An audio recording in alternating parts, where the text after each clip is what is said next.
Yeah, good boy, Bob. I tell you what, there's nothing quite like a plate of your favourite grub. Our favourite tucker feeds our bodies and souls. Well, thank you. That's okay. So, in this series, I'm celebrating the dishes closest to all our hearts. Lovely. I've spoken to some fellow chefs to ask them what dishes they love the most. Look at that beauty. It smells delicious. Trust me, you've got to try it. I've had a few famous faces round to cook their favourite food for me. She's in the house. Hot and spicy here, babe. Like a bit of spice. So do I. Can't concentrate, Ainsley. And I've been doing some culinary reminiscing of my own, cooking up some of the most treasured recipes I've collected over the years. Do you like your brownies gooey? Yes, yes, I do. The result is a collection of wonderful recipes from around the world that I know are going to inspire you to get into your own kitchens, to cook up and spruce up some of your old favourites. Welcome to the food we love. The warm sunshine, the sandy beaches, the balmy alfresco evenings. Today, I'm going to be showing you dishes that will get you in the mood for your holidays. Now, where's that sangria? TV legend and one of my favourite girls ever, Alison Hammond, will be in my kitchen cooking me a feast fit for a king, lamb and couscous. A little bit of paprika, put that in. In fact, I'll put it all in. Get it in. Get it all in. You get a job in my kitchen any time. You want it to taste good.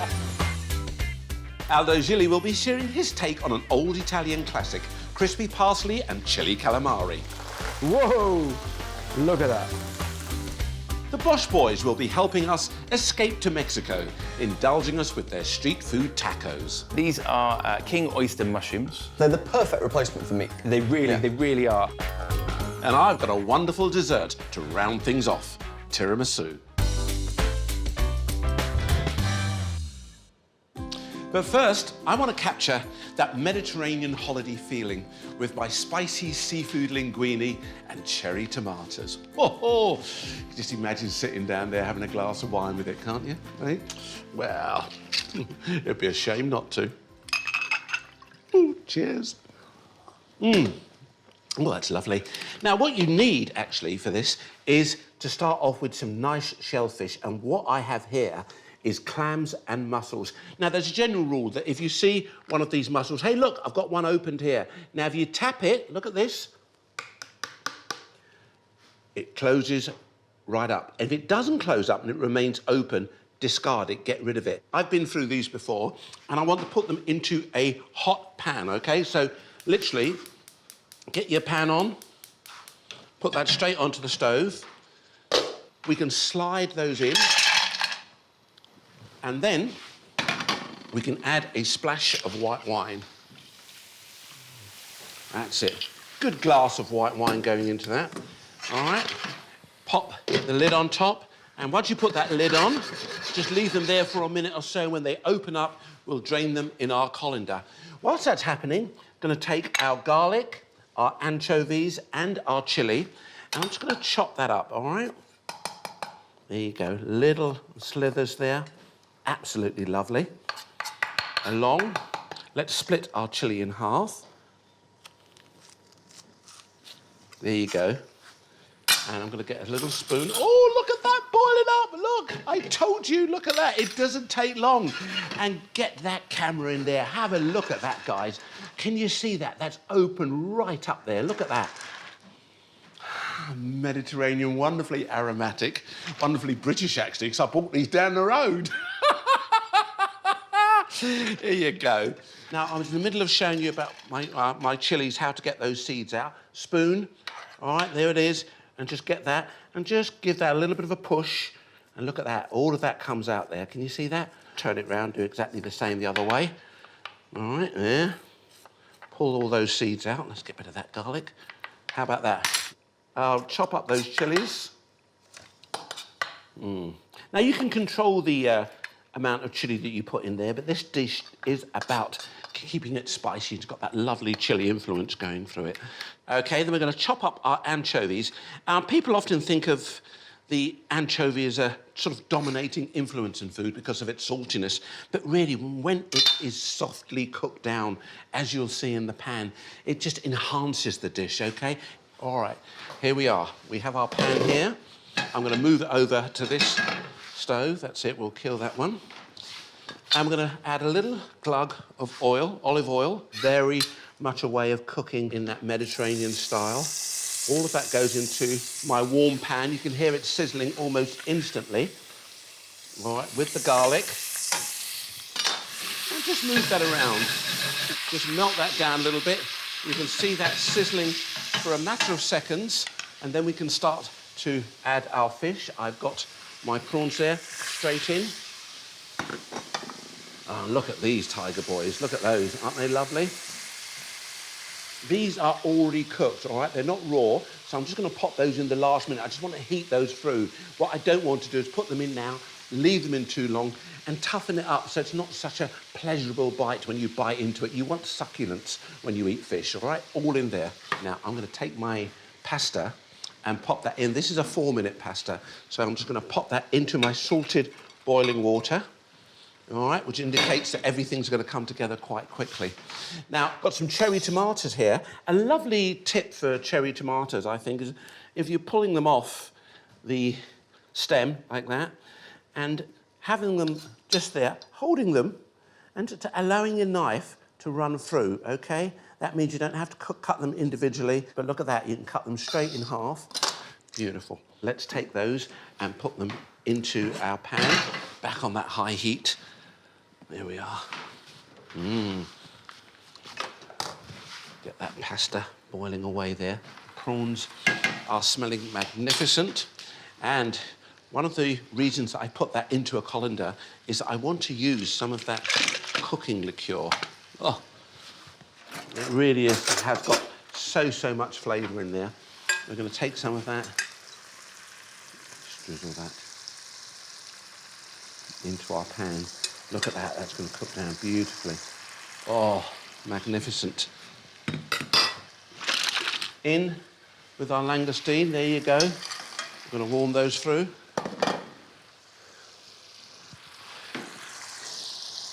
Oh, look at those. In with the picked mussels and clams. Oh yeah. I'm nearly there. That pasta. I've only got the one colander, you see, so I've got to use this in the sink for me pasta. There you go.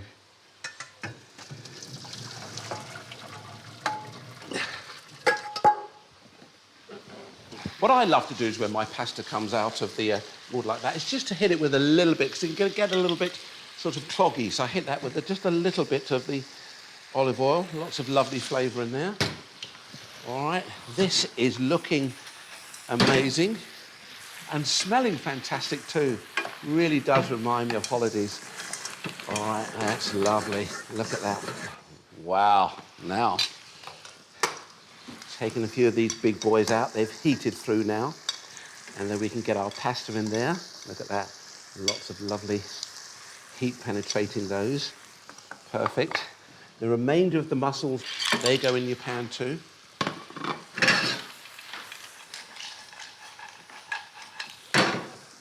In with our pasta. Let's finish up here. Bit of lemon zest.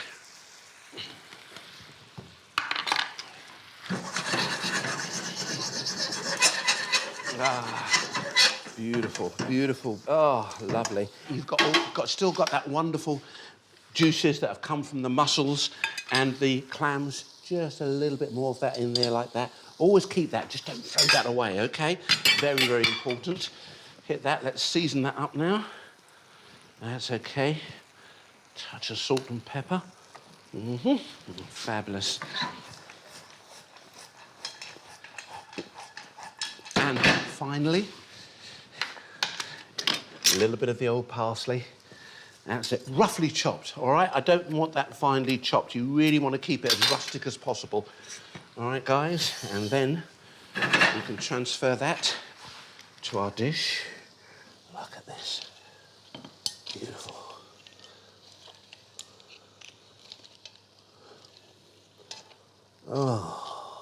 Oh, look at that. Oh, that's just absolutely yum, yum. Turn that off. I'll put a few of these on first. Let's just cascade one or two of those over the edge like that. This feels like you're really on holiday, doesn't it, eh? There you go. Pop those bits of lemon wedges in there. And there you have it. Oh, look at that. Something to titillate your Mediterranean taste buds. My spicy seafood linguine with cherry tomatoes. Wow.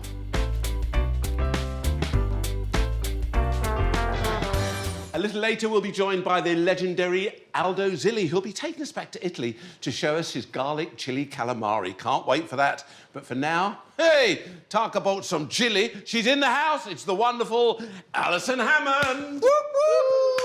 Hot and spicy here, babes. No, darling. The How you spicier doing? the better. Lovely to see you. It's good to And see you. Yeah. So what's your favourite type of holiday?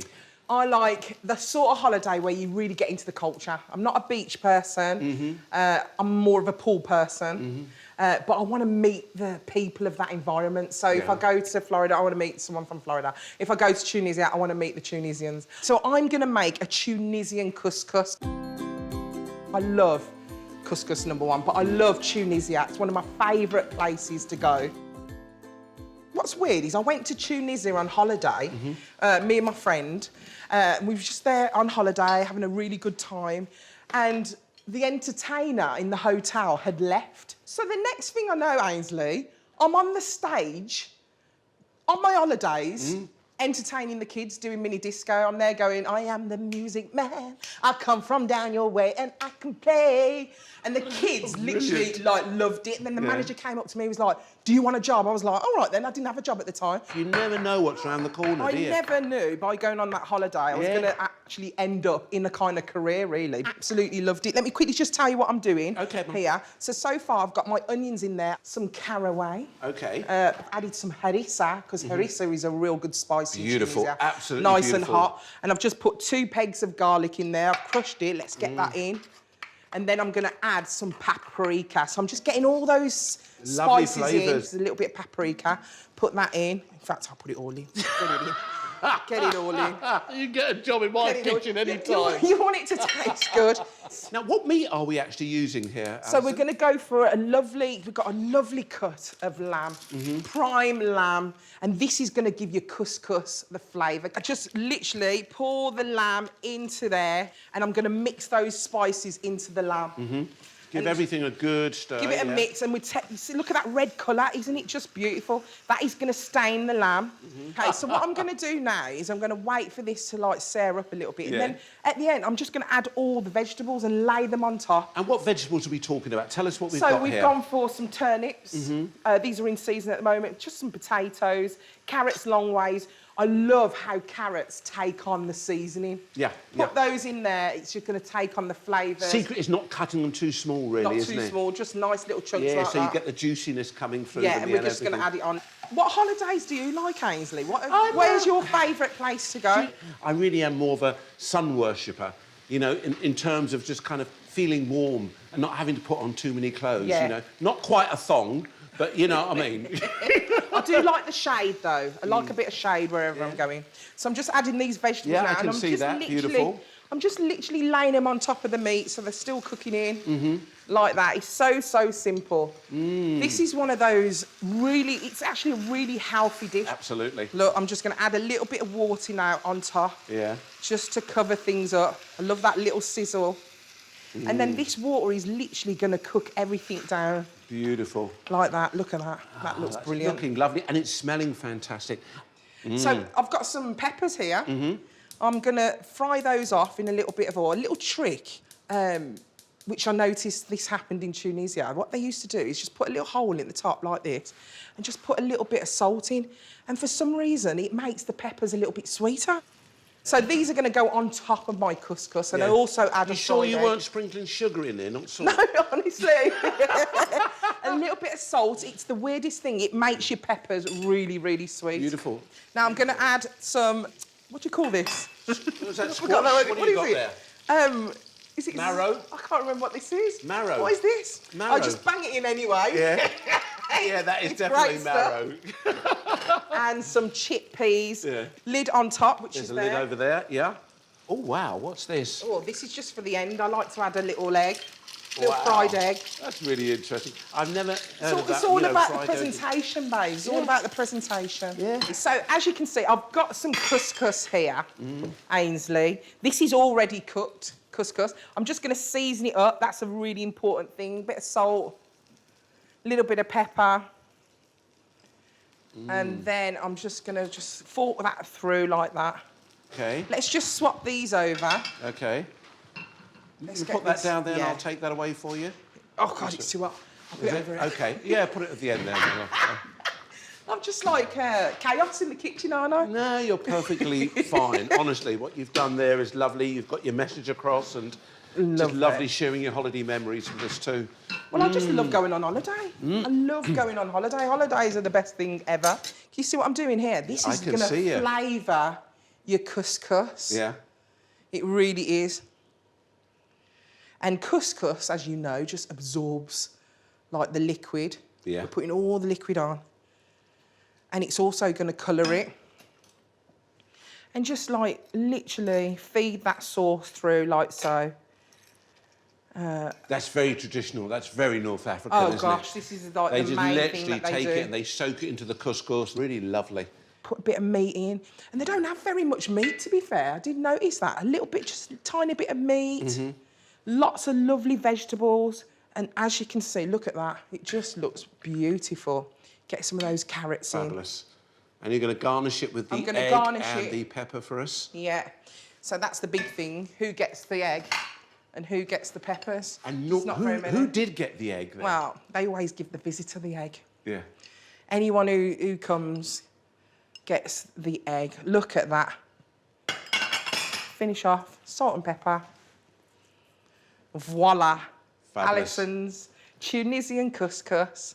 Look at that. Beautiful, beautiful. Woo! That looks beautiful. Whoa, Alison, look at this. What are we like?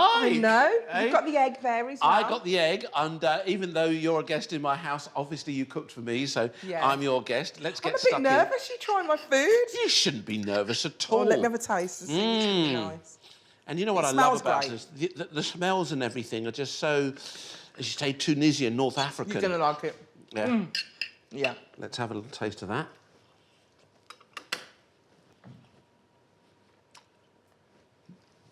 You love it? That's lovely. Absolutely delicious. With another mouthful. Ah, Oh, I'm so glad you like it. and those spices, they're so comforting, It's aren't lovely, they? isn't it? For me, it's the caraway that really transports you to Tunisia. Absolutely, especially when you toast them off in the pan to start with the onions and everything else. It becomes really aromatic. That's really, really lovely. What a pleasure it is having you here Oh, today. thanks for having me in your home. No. Well, thanks for cooking for me. You're welcome.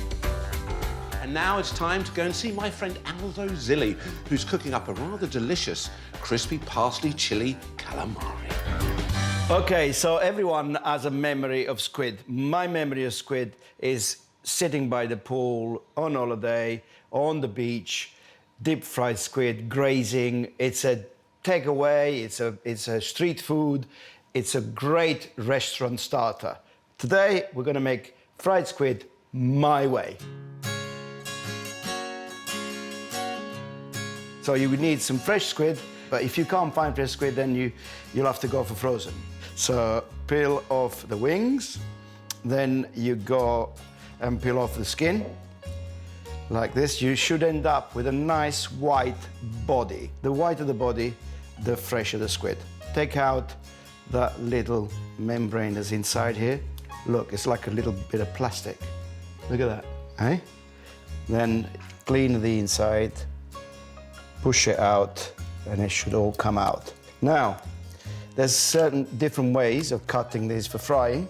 We can do rings, or I worked with a Japanese chef once, and he taught me to cut it like this, okay? There's a little obvious place that you're gonna put the knife there, okay? Now, the outside of the squid needs to be on the board.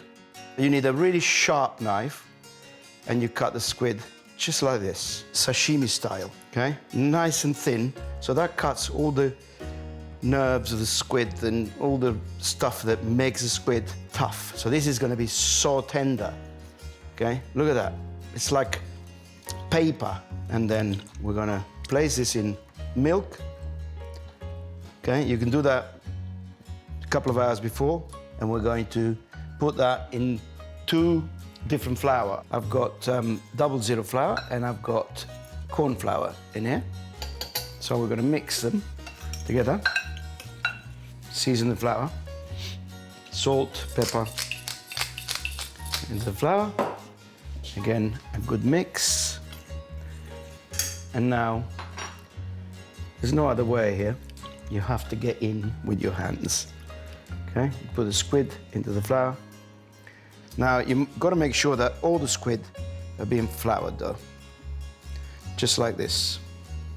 And then, a few at a time, you put it into that sieve, and the excess flour, hopefully, will just go underneath. Just get rid of that excess flour. The basket, if you have a fryer, leave the basket in. And when you put the fish in, always put it away from yourself. Okay, so there you go. Now, it's time to fry. 170 the oil. And you don't want to put a big blob of squid into the hot oil a little bit at a time so that you don't cool down the oil and it just flops completely. Look at that. Just give it a little shake. Then halfway through, when the squid are frying, what I like to do is I like to fry some chilies with it. That's gonna spit a little bit.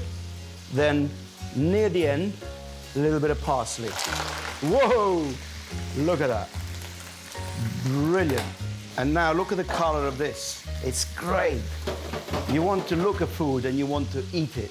The parsley is green, the chili is red, and the squid is white. I wonder what flag that is. You drain the oil properly, like this, and then I've got a little bit of kitchen paper on there. And do you know what? I think that's it. A simple, it can't get much simpler than this. Dust of salt, and there's my calamari fritti. Ainsley, you've got to do these.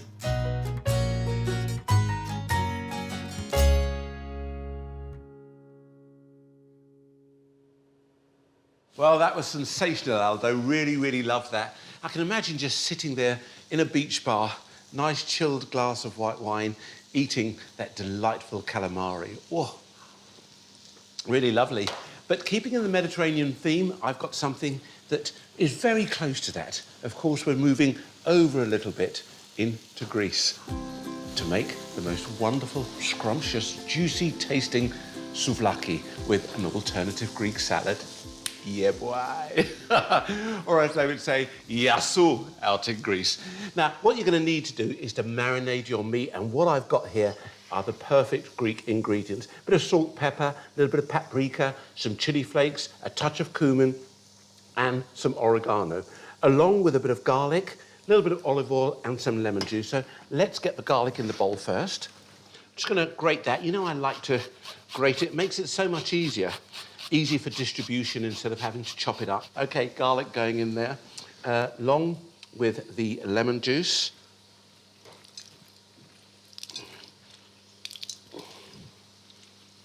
That's it, beautiful. Along with the olive oil.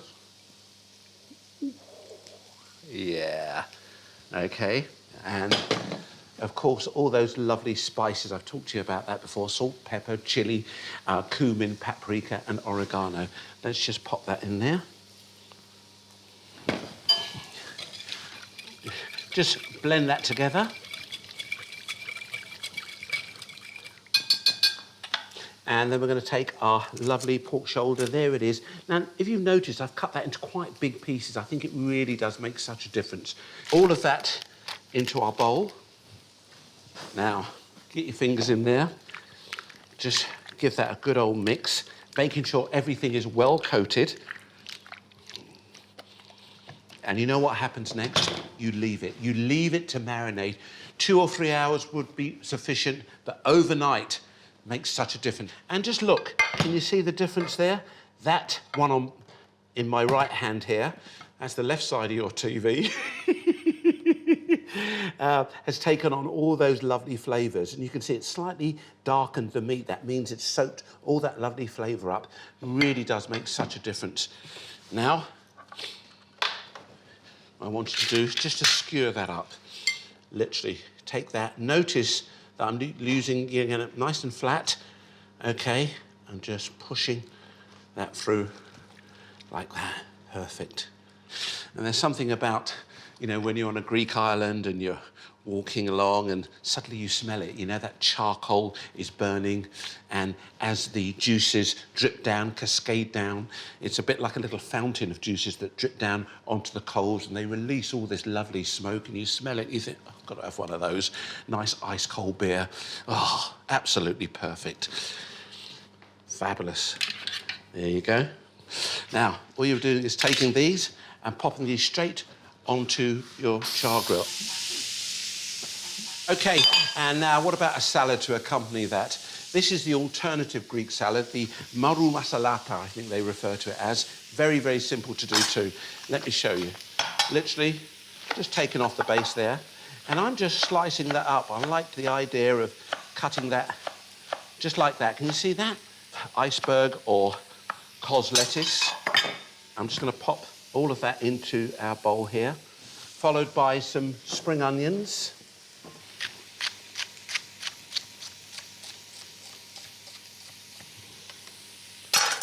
That's it. In with the spring onions. And then I've got some lovely herbs here. We're talking parsley, we're talking dill. Just chop those up. A little bit of stalk in there, don't mind that at all. Straight into our salad.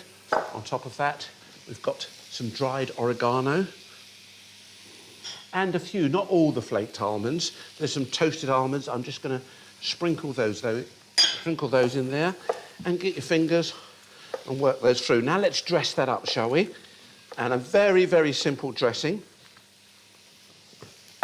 And to that, I'm going to put 1, 2, 3, 4, 5 of the olive oil, and 1, 2, 3 of the white wine vinegar. You can use lemon juice if you want. Invigorate that. So let's season that up. Touch of pepper, oops, a little bit of salt,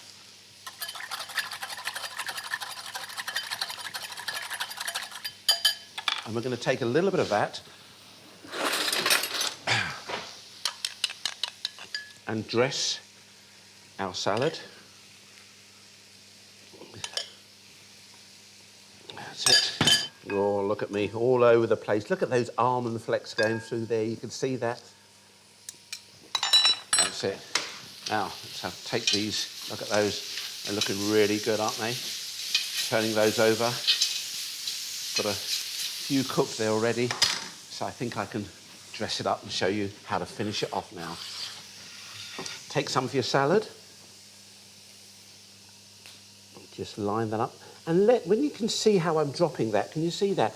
Keep it very light. Just allow that to drop gently, all right? Don't push it down, okay? And that's lovely. That's it, beautiful. And then we've got our cooked ones over here. Yeah.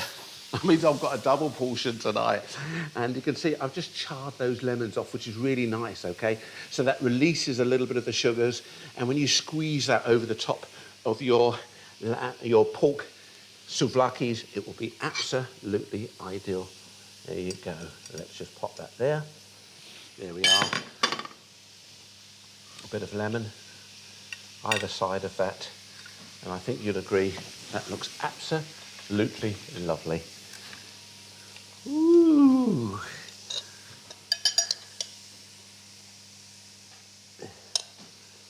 Ah, there you are. I've got more cooking there, so there's enough for everybody. But for the moment, something to inspire you from the islands of Greece. My souvlaki with an alternative Greek salad.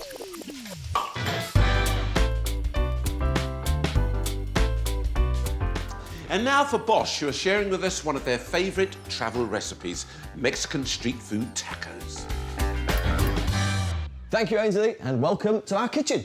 So today we're going to be making an absolute feast for you. It is tacos, but ours are extra special. And we're going to make this really cool sort of like red cabbage slaw. So, like, I think the best thing to do with this kind of stuff, you need a sharp knife, but you also need to do it nice and thin. The second thing we need to do is red onion. I've got one more thing that really needs to be chopped. Shall we do it now? A fiery chili, absolutely. Now, they are small, but goodness gracious me, they absolutely hold so much heat inside them. So that is the main 3 ingredients that you need to make this wonderful red cabbage slaw. So, of course, this is sambal inspired. That's inspired by a trip to Indonesia, where we discovered incredible Indonesian food, and they make an incredible, like, fiery red chili sauce called sambal. But here we're going to make a pickle. So that means we need sugar, it means we need a kind of vinegar in which to pickle it, and some acid. So acid-wise, we've got this. We've got a lime, just half a lime will do. And now I'm going to pop this in, this desiccated coconut. It just gives a really nice kind of authentic flavour. Pop that in. Then we've got some sugar, which will help break everything down and obviously offer a really nice taste. A pinch of salt. So that's everything in there, and in order to make the magic happen, we're going to need this, red wine vinegar. And I'm going to pop a couple of tablespoons. There's one, and here's another. And you just keep turning it around, and the acid from the lime, the sort of acid from the vinegar as well, it's all going to sort of help break it down and make this wonderful, and it will go fantastically well with the rest of those tacos. Next up, we're going to make the mushroom. This is kind of like a mushroom bacon base for these tacos. These are king oyster mushrooms. They're the perfect replacement for meat. They really are. And this, we're going to cut them to about 1/2 centimetre thick, and they will reduce down a little bit in that pan. I mean, that is a beautiful looking thing. Yeah, it looks incredible, doesn't it? Now, our pan is nice and warm, so I'm going to add a little bit of dairy-free butter, because we like to do everything dairy-free. Now, these mushrooms, these little beauties, are going to go down in the pan. Now, these aren't going to take long to cook. Now, what we want to do is we want to add a touch of fajita spice. So I'm just going to pop a little sprinkling over the top, not too much. This is a really cheat, lazy way to flavour things. I'll get this lettuce on the go now, because when you're making tacos, I suppose, like, it's really nice to have a little bit of freshness, a little bit of crispiness, and that just comes perfectly from an iceberg lettuce. Time to flip these mushrooms. The perfect time to do this is when they are starting to look golden brown. And ideally, you've got these kind of little crispy, almost bacony edges. Now, they're looking great. I'm going to make a quick chipotle mayo next. It's going to go with the spiciness of your cabbage, and also with these beautiful mushrooms. So we've got a plant-based mayo here. Into that, I'm going to add just a teaspoon of chipotle paste. This stuff is fiery, so be careful not to overdo it. To go with this will be just a squeeze of lime juice. You can roll it if you need to get more juice out, but this was actually feeling very juicy. And then add just a touch of salt. Yeah, so good. Time to build our tacos. Oh man, this is what I've been waiting for. Tacos are my favourite food. Absolutely. So first up, we're going to warm our tacos. Pop them into a dry, hot pan for about a minute or so each side. These tacos are ready. After you, mate. Thank Go for you it. very much. A little bit of salad on there as well. And then, the main event, eh? Some of these mushies. Just a couple will do, lovely. Oh, mate, look at that. Come on. Don't forget the chipotle mayo. Thank you very much. And that, I reckon, is looking like a very, very, very nice thing. It's a beautiful thing. It is. Right, shall we dig in? Let's dig in. All right, cheers, man. Cheers. Good work. Down the hatch. That's so meaty. Incredible. These are our speedy street food tacos. Absolutely wonderful. Makes you feel like you're on holiday.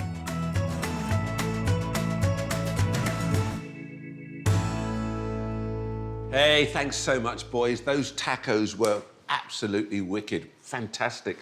Love a bit of street food. And I've got to say, after seeing something like that, kind of says to me, I need something sweet.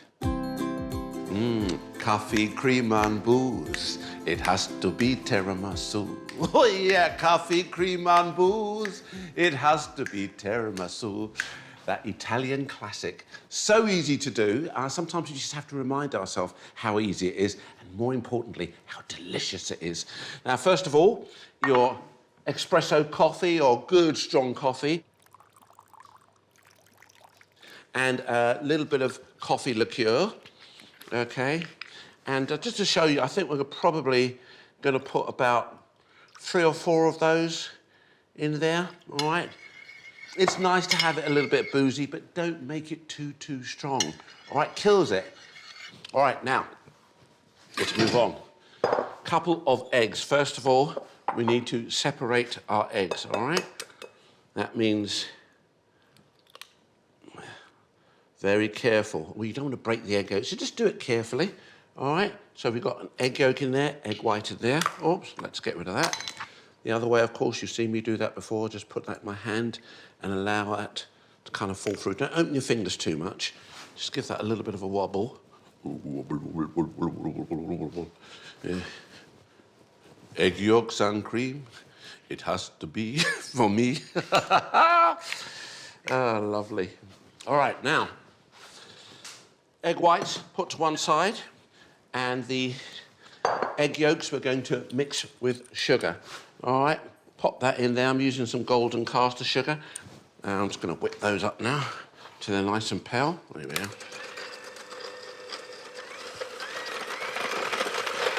Takes a little while to get to that pale stage, but just persevere with it.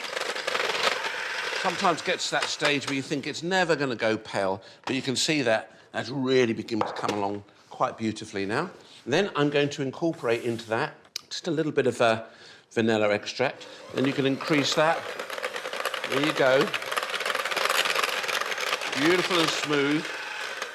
No lumps, that's absolutely fine. Let's go in there and whip up those egg whites. Here they are.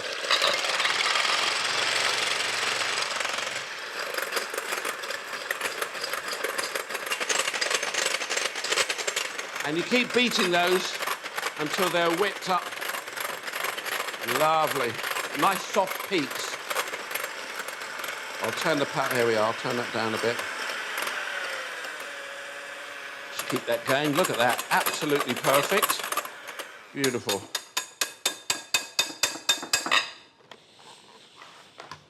You want me to have a test, didn't you? You really want me to have a test, didn't you? So, you can see here, we've got our mascarpone that's been blended in with the sugar and, of course, the egg yolks. I've got some slightly whipped cream there, and what we're going to do is start folding some cream into that mix. There we are. There we are, just blending that in. Now, look at that. Can you see? I want to keep that really nice and light. I don't want to knock the air out of that. Just fold that around. That's it. The idea, when you see something like this, especially the finished tiramisu, kind of takes you back to when you're on holiday. You know, you're probably walking anywhere around Italy, and you go into any of those little tavernas, or you stop off and you go into a posh hotel. It doesn't matter where you are. They all have their style of tiramisu, and it's presented so beautifully, and it tastes magnificent. Hey, let me show you the next stage of this. We've got our coffee liqueur there. We've got our glasses here. And so you're prepared. If everything's prepared, then you're ready to go. All right, then you can take your biscuits here. All right, there you go. You dip it 1, 2 in there like that. Not too long. Then we take that out, and you can pop that into the base of your glass, if you like, just there. All right. And for the other one, drop that in there like that. All right, we start to build. All right, once you've got a base there, then we're putting a little bit of the mascarpone on the top there. Then just using the spoon there to kind of give that a little bit of a shape, control that. In we go again, that one. A touch more there. Pushing that down, can you see that? That's it, using that kind of, bit of control, if you like. All right, same thing here. That's okay. Using your finger just to pop that down there like that. There you go. And then in we go again. All right, then we start to build. And it's quite therapeutic, this. You know, perhaps you've got a little bit of music going on in the background, a little bit of Pavarotti.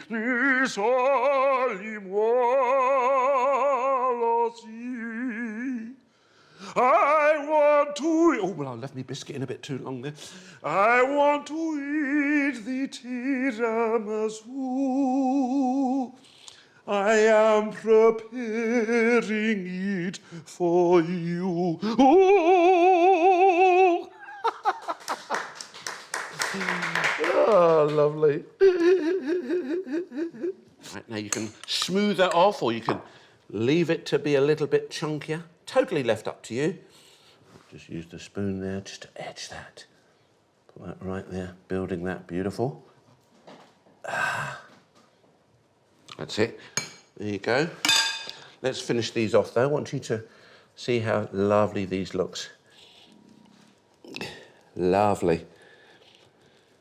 And then, the most important thing of all, what's that, Ains, is to chill it in the fridge.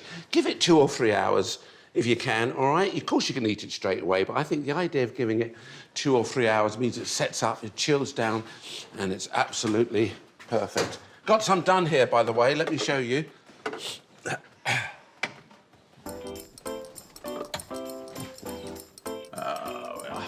take those out. There we are.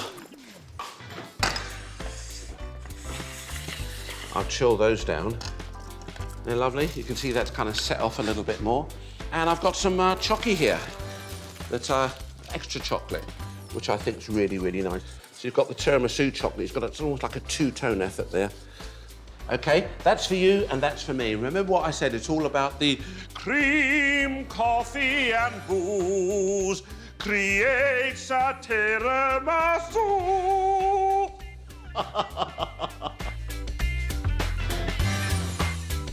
What a wonderful culinary adventure, recapturing the spirit of travel and creating those wonderful, delicious memories.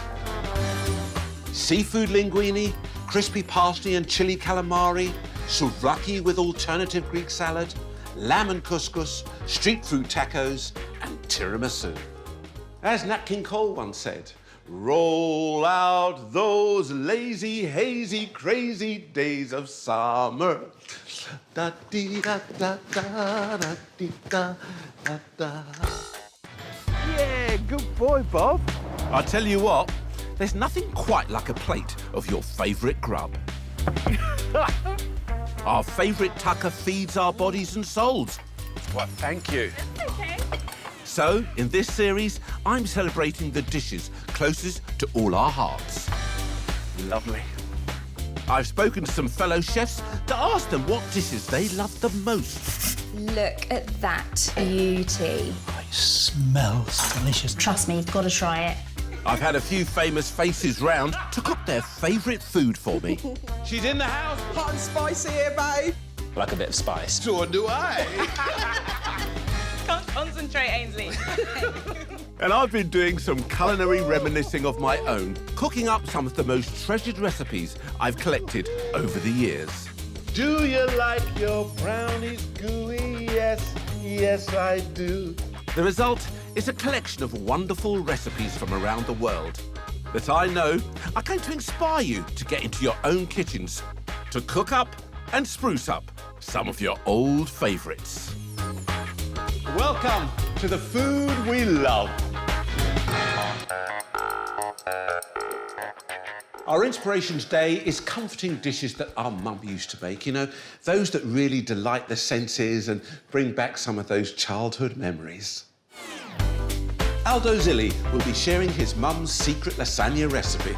I just want to say thank you now to my mama for teaching me this. Thank you, Mama. Juliet Sear will be baking up a storm in her kitchen by reinventing her mum's favourite lunch, a fabulous quiche. I remember when I was little and we used to make this with my mum, she'd let us do the pricky bit and we'd try and make lots of patterns. Oh, the fun we would have in the 80s. I'll be adding a dash of Caribbean sunshine to these sumptuous coconut and lime fairy cakes. Yeah, boy. And country duo The Shires will be rustling up their midnight pasta feast, along with an exclusive jam session celebrating their new album. But first, I'm taking you back to one of my mum's absolute classics. Ho-ho! We're talking about a dish that, when you walked in the door and you smelt it, you knew it was Peppe's brown stewed chicken day. And it was so, so special. Why? Because it was done over a period of 24 hours. What I mean by that is there was marinating going on. We've got some lovely chicken thighs here. We want to marinate it. We want to introduce some flavours. Look at the flavours I've got here. On this plate, you can see I've got ginger, I've got the garlic, I've got soy sauce, Worcester sauce, a little bit of sweet paprika, along with some brown sugar, and as my mum would say, fresh thyme. All right, and so in there, let's get all of this going in there, the garlic and a bit of thyme, brown sugar. Look, quite a bit. Look at my hand here, guys. As I put that in there, brown sugar. That's actually going to help with the caramelisation of the chicken. All right, and with the thyme, I'm just going to give that a little bit of a chop, light chop like that. You can use a bit of dry thyme if you like. Remember, it's so much stronger than fresh thyme, so you won't need as much. So I'd probably say, what, I've got a teaspoon there, so you're probably going to need about a third of the amount of that if you're going to be using dry. OK, that in there, a little bit of a stir around. All right, that's OK. This is one of the great things about living in the Harriott household as you grew up. There's always a bit of marinating going on, always something in the fridge that's taken on a bit of flavour. And it's meant that come the next day, you were in for a great, great mama treat. There you go, guys. Look at that. Look at that. You can see it's taken on that beautiful brown tinge there. Can you imagine leaving that in your fridge for 2 or 3 hours or overnight? Remember, always take it out and bring it up to room temperature before you cook it. Let me wash my hands and we'll crack on. OK, now, if over here, I've got my chicken already browning in the pan. I've had to turn that off so I could go through that with you. Look at that, look. Can you see what I mean? The sugar there. Instantly it goes into the pan, it hits that heat, that sugar starts to melt, it starts to caramelise, starts to release a little bit of that juice, and you go, yeah, ready to come out now. But all that lovely caramelised flavour in the pan there, that's not going to go to waste. We're going to put our onions in there. We're going to put our peppers in there. In with the tomatoes. That's just a couple of tomatoes that I've diced up. Fabulous. That's beautiful. All right. And then tomato ketchup. Bit of that going in there. That's OK. Lovely. And then I've got a little bit of allspice going in there. All right. Look at that. Already cooking down. The tomatoes are beginning to lose their juice a little bit. Let's juicen that up even more now with some stock, all right? That's just stock going into there. That will all cook down, all right? That's in there like that. And then I've got my thyme, I've got my bay leaf, and I've also got Scotch bonnet pepper. The Scotch bonnet pepper goes in whole, so it releases that lovely flavour and partly some of the heat, but you don't chop it up in there. In with the thyme, in with the bay leaf, and then pop your chicken back in. Beautiful. And you bring that up to the boil, then we're going to simmer that down and let that cook for about 30 or 40 minutes, all right? Now, what about that rice and peas then? If you check that out there, look at that. I've got my spring onions that I fried off in a little bit of butter and a little bit of oil, all right? And then to that, a little bit of garlic, all right? That goes inside. Just stir that round a little bit, give that a little bit of a shake. OK, then to that, in with our rice. OK, long grain rice here, guys. And we're just stirring that round into the buttery spring onions with that little bit of thyme just to coat the rice. And then to that, we've got our kidney beans. Kidney beans going in. All right, there you go. And what about here? Look, that's blocked creamed coconut, OK? It's a block of it. And all I've done is I've just grated it up here, and I'm just going to pop some of that into there. All right, that gives it a lovely creamy texture. All right, let's just reduce that heat a little bit. I've got the Scotch bonnet pepper I'm putting in whole. Remember we talked about that before? All right, and just a little bit of, there you go. Once again, that spice just going in there. In with your water. That's all right. And a good pinch of salt in there. Once you bring that up to the boil and you reduce it, you're going to leave it there for about 20, 25 minutes, all right, until it absorbs all that lovely flavour. Hey, check this chicken out. Have a look at this. Look, I think it's still ticking away there. Look at that. Oh, wow. That is Peppe's brown stew chicken there, boy. Yeah, man. Childhood memories come flooding back when I smell it like that. Anyway, let's serve it up. I'm going to do that in a nice one of these lovely dishes that I think just give it a bit of an authentic feel.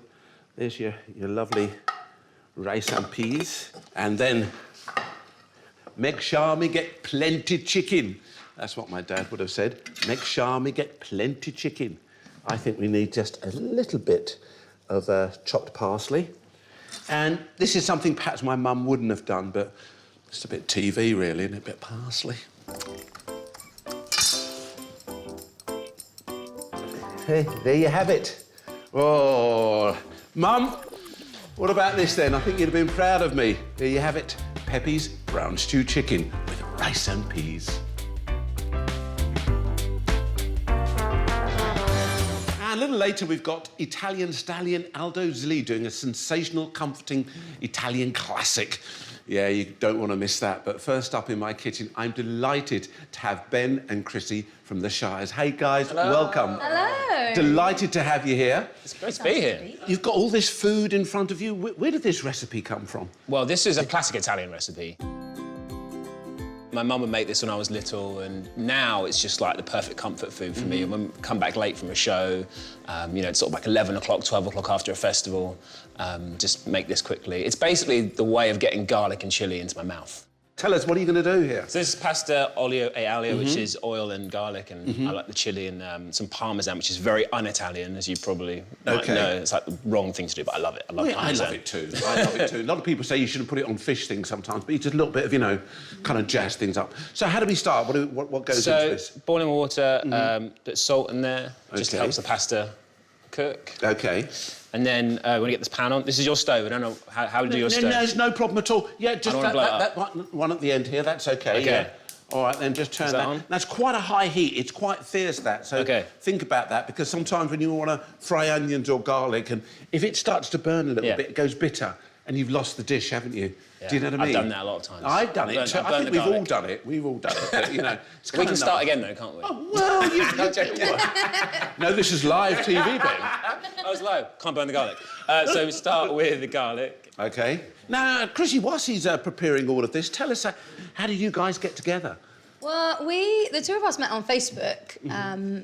Ben put out a post saying that he was looking for a female country singer, and we literally met up the next day, pretty much. Yeah, we got on straight away. We literally we started singing day one. Yeah. It was really, really instant. And it was exciting to find somebody else that liked country music, because I felt like the only person that liked it at the time, and then you were the same. It was like, how do we go about finding somebody else that likes country music? Yeah, but isn't it right, though, Ben, that you weren't always a country music fan? It's something that kind of inspired you to go on and be more creative with your words. Yeah, definitely. I was sort of trying for a long time. And then when I just discovered country, it was like, this is what I want to do. So, I went into country, and that was just like coming home for me. Yeah. It was absolutely perfect. I loved it. Lovely. Yeah. Oh, lovely. Well, I'm looking forward to coming home comforting food. So we've got the pan on here. Shall we get the pasta in now, or is that very quick cooked pasta? Yeah, it should take 5 or 6 minutes. I'll get it in now, because this sauce is so quick. Lovely. All right, then. Beautiful. Just grab a heap of that and, I always put too much in, always. Oh, it's always. I like that where bits of pasta fall over the place. It's kind of a way of saying I'm cooking. Yeah, just drop that in there. Yeah. Beautiful. Shall I give that a little bit of... much. I'll keep right. So I've chopped this garlic. I've got 3 cloves of garlic, and then I'm going to put some olive oil in the pan. I like quite a lot of olive oil because it's basically your sauce. Yeah. In the dish. It's quite hot, isn't it? It's quite hot, that pan. Yeah, it is. We can always turn it down or just pull it to one side. Yeah. I think there's always that tendency of thinking, oh, well, you know, beautiful. Now, Chrissy, how amazing. You two get together and then within no time at all, you have a top 10, the best UK country album ever. Yeah, it was absolutely amazing. Like, you know, we started off in just tiny little venues. You know, we were getting ready in the toilets backstage and we were, you know, loading all of our own gear into the shows and stuff. And now we're performing at, like, the Royal Albert Hall and to thousands Turning of up in limousines. Well... the Royal Albert Hall, we couldn't even enjoy it because we were doing something for the royal wedding the next day. So we came off stage, had all this champagne waiting for us, and we got rushed into a car. We had to go to Windsor because there was like an embargo. You couldn't go into Windsor after a certain time. So the rest of our band just drank all the champagne, and we didn't even enjoy this whole moment. Yeah, we just had a pizza on our lap in the car. What a wonderful way of saying that we played for royalty. It's really Hey, guys, this is beginning to smell very kind of, you know, that sort of classic Italian aromas. You've got the, as you say, you've got the chilli in there, the garlic. Oh, you've put the anchovies in now. Yeah. They've melted down. It's amazing the way they just melt into the pan, don't they? I love it, and they give that kind of salty sort of flavour. Yeah. So, I mean, you said I've actually never had them before. I'm not a big fan of kind of fishy fish, so... Yeah. No, I've always kind of shied away from them, so this will be my first time. I love it. I love cooking it. You know, I incorporate... I even put it in my lamb dishes and sometimes, yeah, when I'm making a big roast lamb. I love that type of thing. It really is. It just melts away. You don't realise. It just adds a touch of saltiness without that kind of powerful fishy overtone, you know? Yeah, and this just smells like home for me. This is like walking the door and mum's Smells so good. cooking garlic. Thank you very much. You know, she wouldn't have the chilli. She doesn't like the chilli as much. Like, I love the chilli. I've got like Jamaican heritage as well, so I like a bit of spice. But yeah, boy, so do I. Right, should we drain off our pasta? Well, I go straight from the pan to the. Okay, you just lift it out. Yeah, with because the water sort of creates the sauce as well. All right, I'll stand here. Okay, ready to go? Yeah, that's it. Okay. So. All right then. Straight in. Okay, so no drain. This is lovely, isn't it? Eh? Beautiful, straight in there like that. I literally had this last night. I came back late home, and I was just like. 20 minutes, it's such a quick thing. And like I said, that flavour of the garlic and the chilli, I just love it. And that is very Italian. I remember my friend Gino Campo always said pasta to the sauce. Yeah, never the sauce. Yeah, because all the flavours in the pan, isn't it? All the flavours there. Yeah, so. Lovely. I'll just give it a bit of a swirl around. Brilliant. So I put a bit of black pepper in there as well. Yeah. A bit more. Oh my goodness, I'm excited for and this. I'm glad to say you guys are going to do a little performance for us today, aren't you? We are, yes. We usually have the guitar with us to do a little sing-song, so yes. Oh, fabulous, fabulous. I'm dead excited to have them in my kitchen. Hey, not only are they singing for me, they're cooking for me too, the Shires, yeah. Cool, a bit of parsley in there as well. Fabulous. Got this as well. Thank you. Sous chef.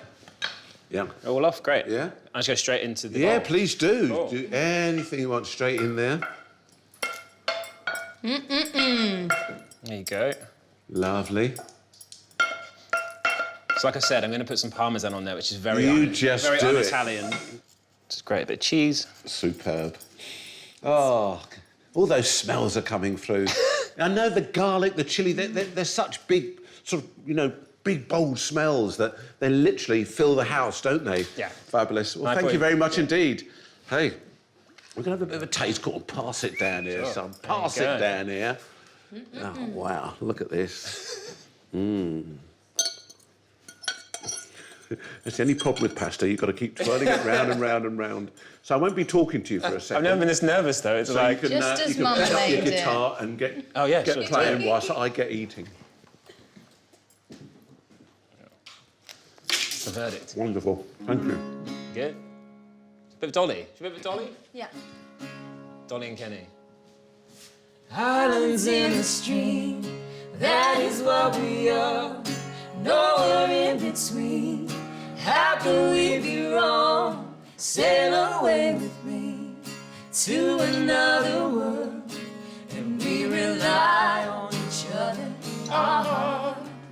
From one lover to another.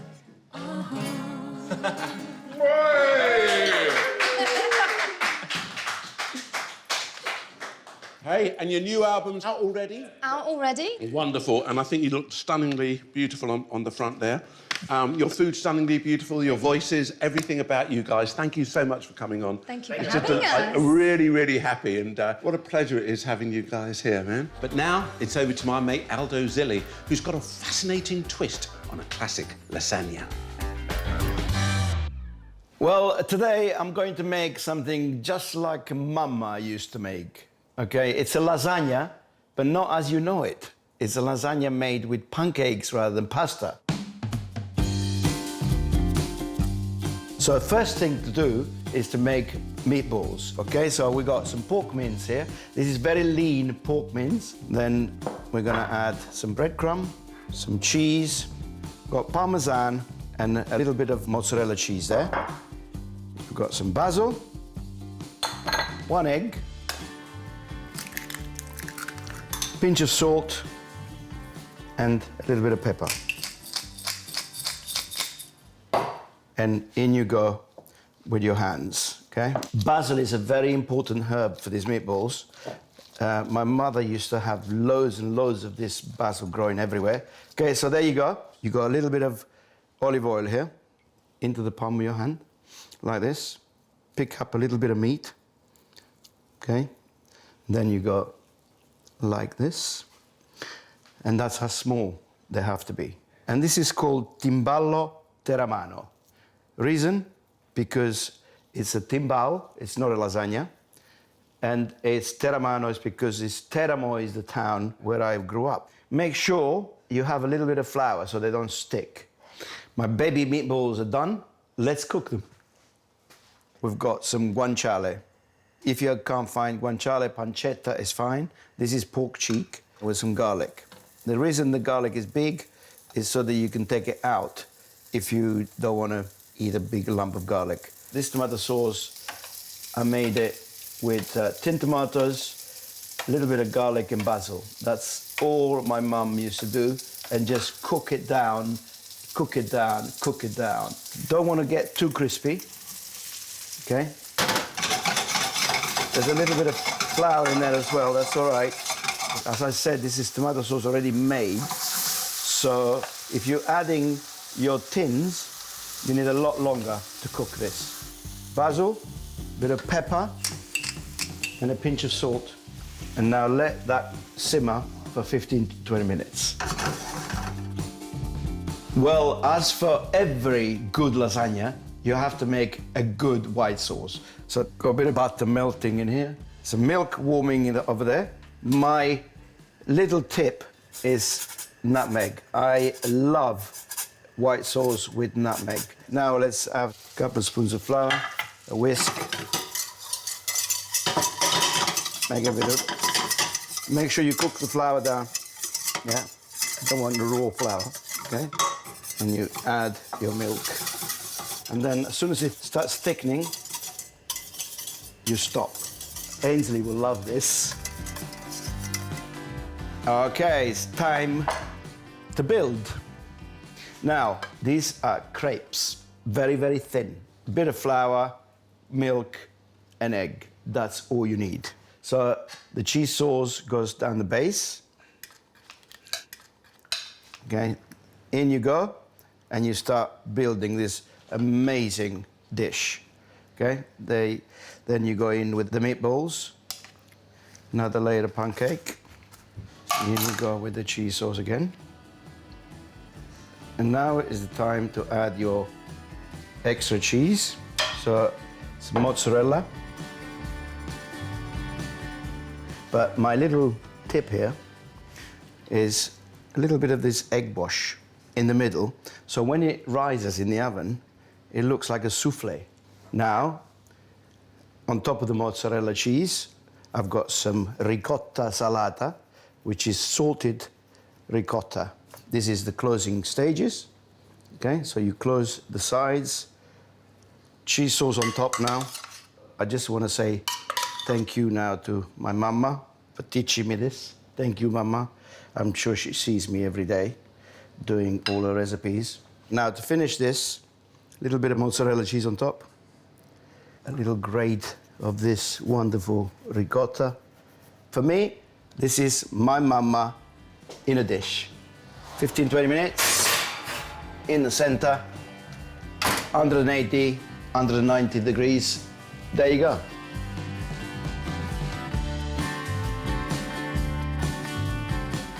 Okay, well, 20 minutes have passed. Let's go and get our lovely timballo. Oh, look at this.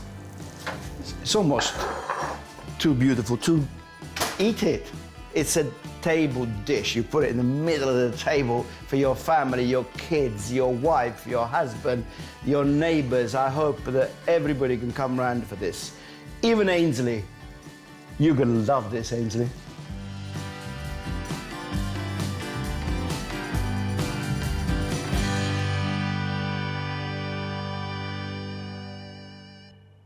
Hey, cheers, Aldo. That was brilliant. Love the idea that he was using pancakes instead of pasta, a little bit of egg to create that lovely buoyancy, and of course, meatballs instead of the ragu. These are the type of things that you only pick up from your mama, don't you? Eh? Stuff that's just passed down through the generations. That was lovely. Now, I'm thinking, what could I serve? What could I serve to accompany that lovely lasagna? What about a bit of garlic bread? Very simple to do too. Got my flour here, self-raising flour. And to that, I'm going to add a little bit of the baking powder. All right. Now, you could use a bit of yeast here, but the idea, of course, of using yeast is getting quite springy. We just want a little bit of buoyancy going on in our garlic bread, not too much. And to that, I'm going to pop in some yogurt. Yeah, there it is. Just some plain yogurt. Now, there's normally for this quantity of flour, I'm talking about 200 grams of yogurt going into my plain flour. But the thing about flour is it's all so sensitive. You know, one day you could pop in, 200 millilitres of water, and the next day you only need 150 because each flour is a little bit different. It really is, guys. So think about that when you're looking at your recipes. Just kind of working that together. And then to that, a little pinch of oregano, dried oregano here. If you want to use fresh, by all means do that. You'll get some lovely green flecks going through there. This is slightly drier, so the flavour's a lot more intense, all right? A pinch of salt. There we are. And that's working that in again. There we are. And you can see that now. I'm thinking, oh yeah, a little bit more of that yogurt. And we just want to bring that together now. I'm going to get my hands in there now. And it's like when you're making a dough, all right? So it should be very sort of pliable, quite sort of soft. Look at that, it's coming together. Really, really lovely. All right, and I haven't used all the yogurt, which is a perfect example of what I was talking about. All right, there it is. Look at that, slightly sticky, not too wet though. But the real beauty of that, of course, is I've got some flour here. So I'm going to sprinkle that on my board. There we are. I'm just going to knead that for a little bit. All right, there you go. Simple, isn't it? Really, really easy. That's okay. No more than that. I'm just going to roll that out now. Squish that around.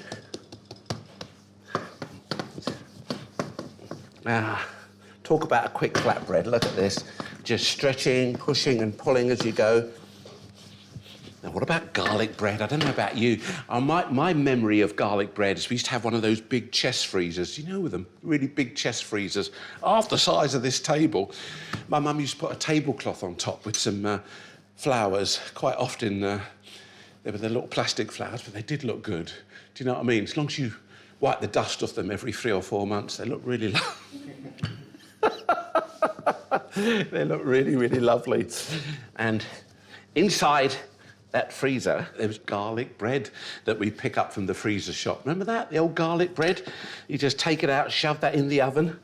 And, well, this is my take on a quick garlic bread because that's what we used to have in our freezer. Let's get our pan heated up now. All right. There you go. Just want to get a little bit of oil into my pan. And I'm not fry it in oil. I'm going to sort of wipe that down a little bit, OK? So just wipe that around the pan. All right, that's going to get nice and hot. And we take our bread like that and pop that straight into the pan. Simple as that. How quick was that? Can you imagine that? Getting the kids, come on, get a bit of yoghurt out. There we are, a bit of flour, a bit of baking powder, sprinkle a few herbs in there, let them have a little bit of a play. These are kind of the skills that I acquired as a kid because my mum allowed me the freedom just to do what I wanted to do in the kitchen. And I'm still doing it all those years later. 63 years later! You see what's happening there now? Let me show you. Take that, look at that. Look at the edge. Look at the edge of that. Can you see? Can you see how that's puffing up a little bit there? OK, that's great. All right, just turning that over. Now, what about our other pan here? Well, very simple. Into that, I'm going to put the butter. Now, what we want to do here is we just want to melt the butter. All right, you don't want to brown it or anything like that. So once it starts to melt like that, you can just turn it off and the residual heat will just melt it down beautifully. And I'm going to grate my garlic straight into there. There you go. Beautiful. And our parsley, just going to chop that up.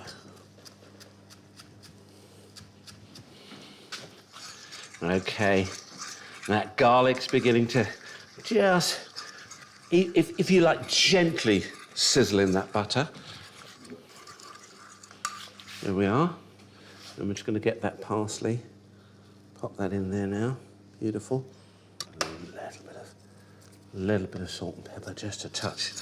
Yeah, lovely. Hey, tell you what, Aldo, hope you're enjoying this, huh? Why every time I see Aldo, I want to have a little bit of a drink? That's what it should be like, isn't it? When you get together with your mates. Look at that. That's really looking good now, isn't it? Look at that. Absolutely perfect, beautiful. What am I going to do here? I'm just going to score it like that. Can you see that? I know it's hot in the pan, but I'm just going to score it like that. Don't mind that at all. A little bit of the old melted garlic butter going on the top there. Does that look gorgeous? Oh, absolutely perfect. Got a few more that I've baked in here. So, another one of those on top.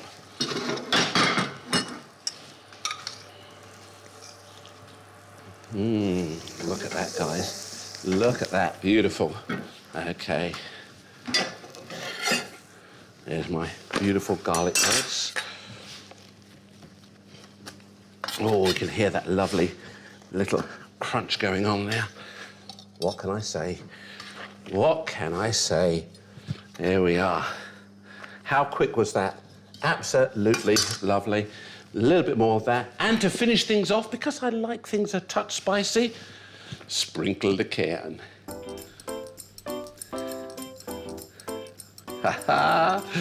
And there you have it, my quick fire garlic bread. And now Juliet shares one of her favourite recipes growing up, her mum's quiche. Yeah, hi Ainsley. I'm so excited for this recipe. This is my ultimate favourite family recipe that my mum used to make me, and it really reminds me of my childhood. And it's quiche. So the first step is to make our pastry. Add some plain flour into my food processor. And I'm going to add a pinch of salt and some very cold diced butter.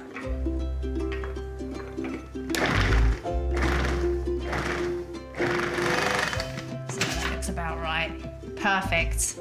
Add 2 egg yolks and keep hold of the egg white. Obviously you can make meringues with this, but I'm going to be using it to brush over my pastry when it's baked. And pour a little bit of water in. I'm going to keep my eye on it and I want to see it just come together. Lovely and crumbly and buttery. I'm actually going to be baking this quiche in a rectangular quiche tin. My mum used to make it every week, and my sister always used to ask for 1 clonk and another clonk and another clonk, and they come in kind of squares. So there we go, and now I just need to wrap this up and place it in the fridge. You want to leave it to rest for at least 30 minutes. Now it's just been in the fridge for just over 30 minutes, so it'll feel nice and firm and just roll out now. Just push it. If it cracks a little bit, don't worry, just push it back together with your fingers. So I'm just going to roll it over here like this and just bring that towards me and straight into the tin like that. There we go. And just use your fingers just to kind of encourage it into the kind of crevices. Okay, so that's done. I'm going to put it back in the fridge to rest for 30 minutes at least, and then we can get on to the baking. Fab.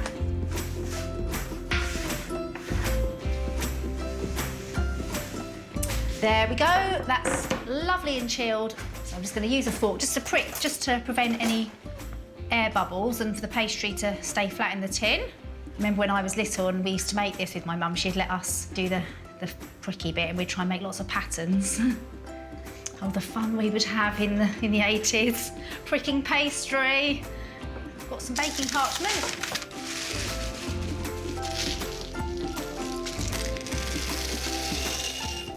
So now this is going to be baked in the oven at 180 degrees for about 15 minutes. Then I'm going to remove the paper and the beans and allow it to crisp off for a further 5 minutes. Now it's time to make the fillings. The first thing I'm going to do is fry off the bacon. This is actually vegetarian bacon and it's really good. You wouldn't know the difference.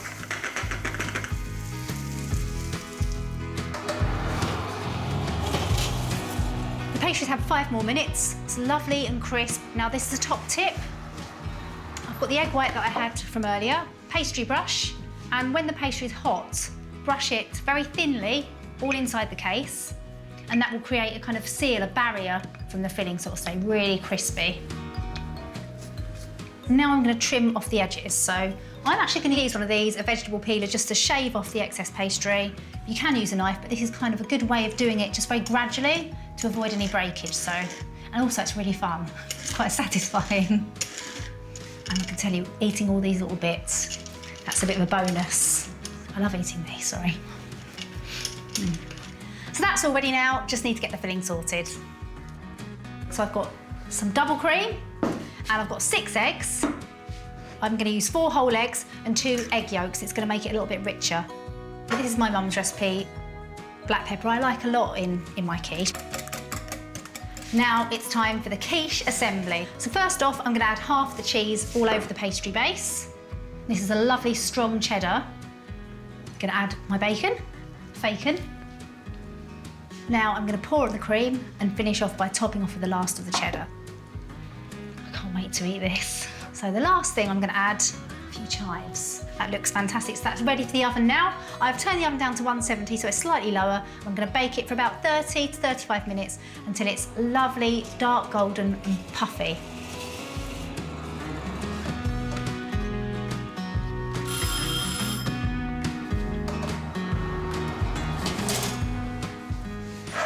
Wow, look at that.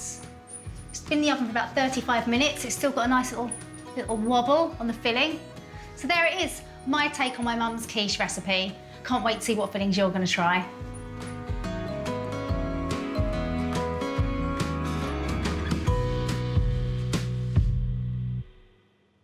Oh, that was wonderful, wasn't it? And what I really loved about it was that she used bacon instead of bacon. The idea of being introduced to a new product is really, really nice, especially when you don't know about it. And I didn't know anything about it before.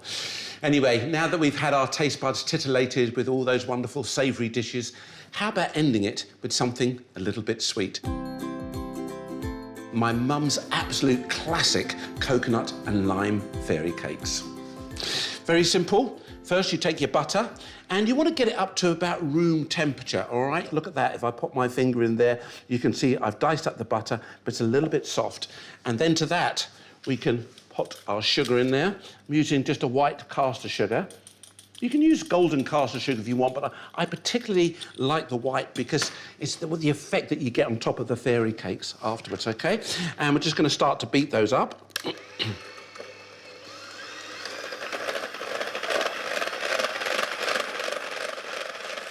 And we want to keep this going until it gets quite pale.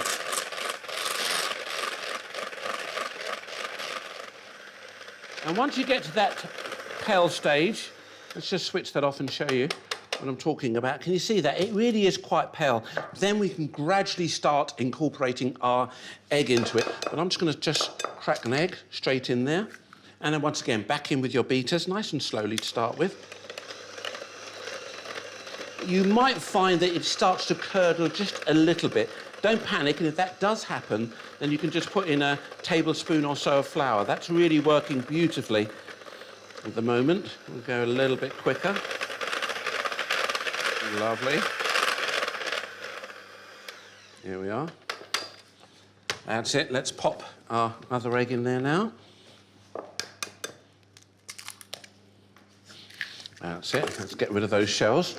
Yeah, I'm always saying tidy up as you go along. It really is worth it. Once again, back in with our beaters. Starting off very slowly. If you put it on too fast, you'll guarantee that it will curdle. So just, right, there you go. OK, look at that. You can see the consistency that I'm talking about there. That's what you're looking for, all right? Now we can start to put in our flour. Just sprinkle a little bit of that in there. And that's it. Again, start off in that. Just keep that going. Followed by our coconut. That's desiccated coconut. Lovely. Here we are. All right. And then 1 level teaspoon there of baking powder. That's going in. And what I'm going to do is I'm going to just loosen that a little bit with just a touch of milk, OK? Maybe 1 or 2 tablespoons. Just put in 1 to start with, and then some lime zest. Now, this really just comes alive with this lime zest. Perfect. And then back again with our beaters.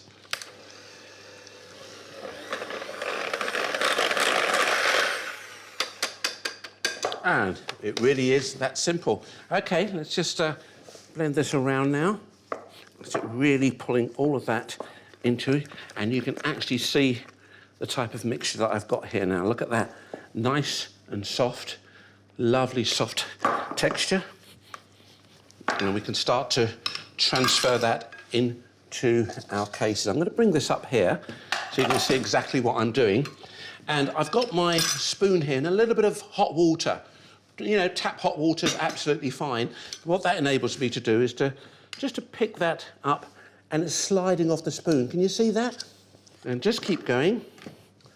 And we're just filling these up. That's it, beautiful. And that's it. Now we're going to pop those into the oven, 180 degrees centigrade, gas mark 4, for about 20-25 minutes on the middle shelf. Then when we take them out, put them onto a wire rack to let them cool down before we pop that frosting on top.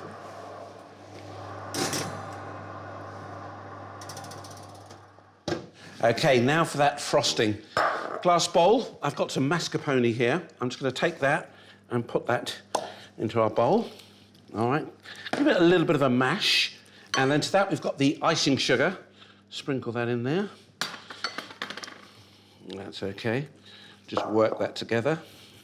And dare I say, a little bit more of that lime zest again. Oh, can see my mum in the kitchen now putting it. You know, we used to have that little song in the Caribbean. You put the lime in the coconut, stick it all up. You put the lime in the coconut, mix it all up. And I'm putting the lime and mascarpone on top of the fairy cake. Yeah, boy. Yeah, we like that. All right. Give that a little bit of a beat. Now I'm going to put this mixture on top of my fairy cakes. When they come out of the oven, you put them onto a wire rack and you allow them to cool down. Otherwise, your mascarpone is going to kind of run everywhere. You don't want that. Let's top them up. Now, we're not finished with these yet. Oh, no. We're going to give that a little bit of a spread. And then you get your little palette knife here and just kind of a little bit of a dab, all right? Don't quite want to take it to the edge, all right? So just a little bit of a dab there like that. And when I see this, actually, it reminds me of when we were kids. It's funny how you go for the one with most of the icing on top, don't you? Hey, there's something about that, isn't it? It's like a bit of lemon drizzle. You want that with a bit more lemon drizzle on it, a bit more drizzle.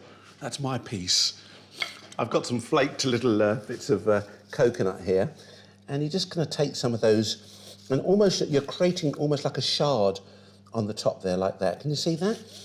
Just lovely. Look at that. Oh, fabulous. God, this takes me back to my childhood. Mum, what do you want? Mum, can I? What do you want, Mum? Oh, please let me. All right, then.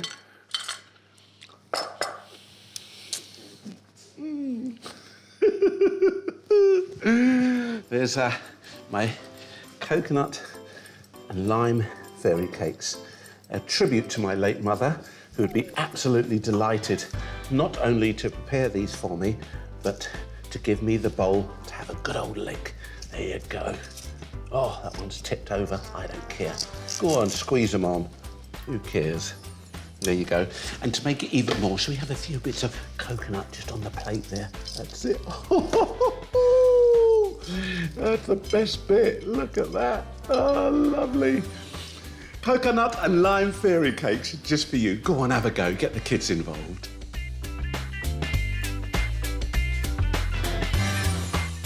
What a wonderful trip down memory lane, reminiscing about Mum's classic dishes. It really was so joyful. Chicken stew, rice and peas, lasagna, homemade garlic bread, quiche, and fairy cakes. Soothing indeed. Well, that just goes to show mums always do know best. Yeah, good boy, Bob. I'll tell you what, there's nothing quite like a plate of your favourite grub. Our favourite tucker feeds our bodies and souls. Well, thank you. That's okay. So, in this series, I'm celebrating the dishes closest to all our hearts. Lovely.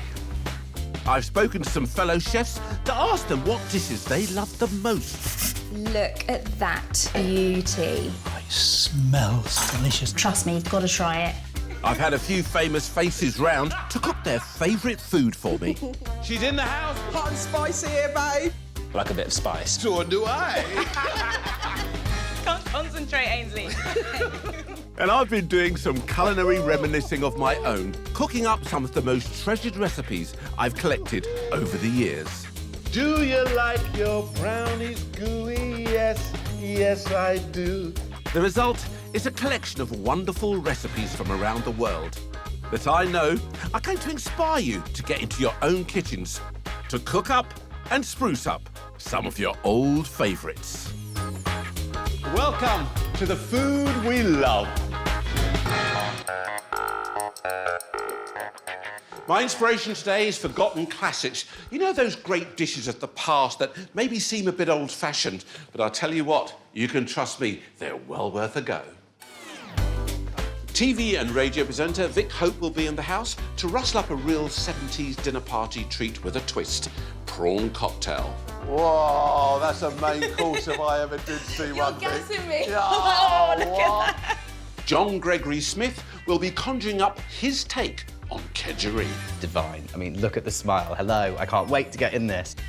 My old mate BT, yes, Brian Turner, will be reminding us why faggots used to be so popular and deserve a comeback. It reminds me of the local butcher shop and all look perfectly glazed. And I've got a wonderful old dessert, queen of puddings, to round everything off. But first, sounds like something from Dad's army, this, but you're going to thank me. It's my minced beef potato and onion pie. To start off with, I've already sautéed my onions here over a medium heat, OK? And look at the colour there. We don't want too much colour. Then we can add our garlic. I'm going to grate my garlic in this, and at this point, I'm going to increase the heat just a little bit. Then we can add our mince. Here it is, straight into our pan.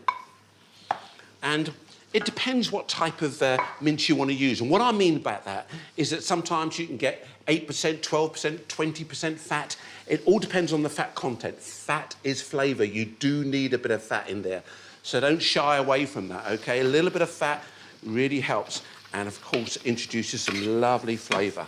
All right, you can hear that beginning to sizzle a bit now. Use the back of the spoon just to push that down. What do you think of forgotten classics? What comes to mind? You know, I go back. Chicken a la king, that's a good one. Do you remember chicken a la king? Now you can see, look at that. The meat is beginning to brown slightly there in the pan. That's what we're looking for. And then we can start to add our tomato puree. That's lovely. A little bit of flour. The idea of adding a bit of flour is going to allow it to kind of create its own gravy. Do you know what I mean? You like a bit of gravy in there. This is the beginning of it, okay? And then you can add your stock, and then everything starts to sort of cook down together. And then, what about this? Bit of brown sauce. You've got a bit of brown sauce in your fridge. A little bit of Worcester sauce too. Beef stock. All right. Just pour that in there like that. And don't worry if it looks a little bit loose. That will all start to thicken up a little bit more now. But look at that. Beautiful. All right. In with your potatoes. There we are. Fabulous. That's okay. Now, can you imagine that cooking down and that encased in pastry. I'm going to show you how to make the pastry in just 1 second. Beautiful. Let that cook down now. Beautiful. All right, now, our flour is here. Add a pinch of salt, okay? See? Perfect. And then in with the butter. We've got some diced up butter. And then you get your fingers in there. Okay, and what we're looking for is a kind of a breadcrumb kind of texture. All right, so you're just using your fingers just to blitz that through. Now, to get that texture absolutely right, I like to use a palette knife. You can use a palette knife, or you can ordinary knife, literally. You do need to use a knife. Just kind of work it, and then we're going to add a little bit of water. Remember, slowly, slowly does it. And a little bit of lemon juice into your pastry will really prevent it from toughening up. Look at that. That's it. I think I'm about there. Let's have a look. Let's have a feel. And here it is. That's it. I can feel like a little food processor. Turn it up and just... My kids would be laughing. They'd be... Okay. That's it. Just work that. Not too much. And all I'm going to do with that, pop that into a bit of cling film, and then I pop that into the fridge and let that rest up for a bit, and that will be perfect.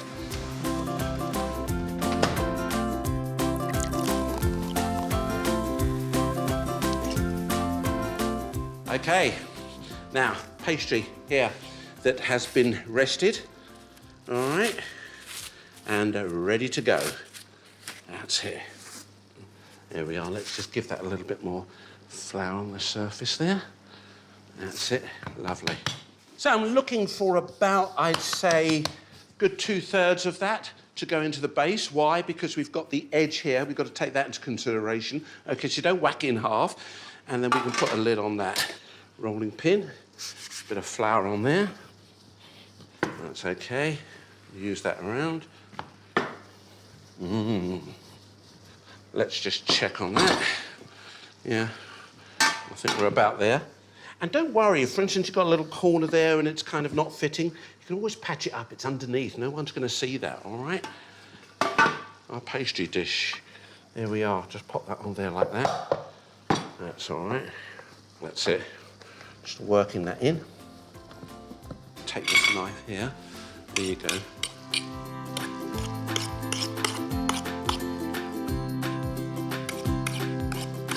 I think that looks pretty good to me, actually. Now, our mince has cooked down beautifully. Can you see how that's thickened up so, so lovely? Okay, off with the heat. We need to allow that to cool down a little bit now. There's a touch of parsley there. Just a little touch of that. Perfect. So just leave that to one side. And, of course, with the wonders of television, of course, I have prepared one here for you. And we're going to transfer that now into, give that a bit of a mix. That's it. And there's our lovely minced beef and potato and onion. Oh, yes, we love a bit of that, don't we? Then we take the pastry, OK, and we just pop that on the top there like that, and you just roll it like that onto the top. Use your fingers a little bit to kind of help you push that around. All right, perfect. And then we can take a fork, just squashing that down. Oh, yeah. All right. Trim this now. Now, what about a bit of decoration there? I've got a few here that I've made look particularly nice. And what I've got here is a bit of egg wash. You could just use milk, OK? I love the idea. I think egg gives it a much more of a golden colour. Touch of egg. There you go. All right. And then I've got a couple of bits of pastry here, little strips. So you could do one like that. Can you see that? Very easy. Anything that you want. Look at that. How pretty is that? So, so simple. How about that? Beautiful. Allow that to rest for a bit, and then we'll pop that into our oven for about 30 or 40 minutes. That's 200 degrees centigrade, 400 Fahrenheit. Gas mark 6 if you've still got one of them old gas cookers.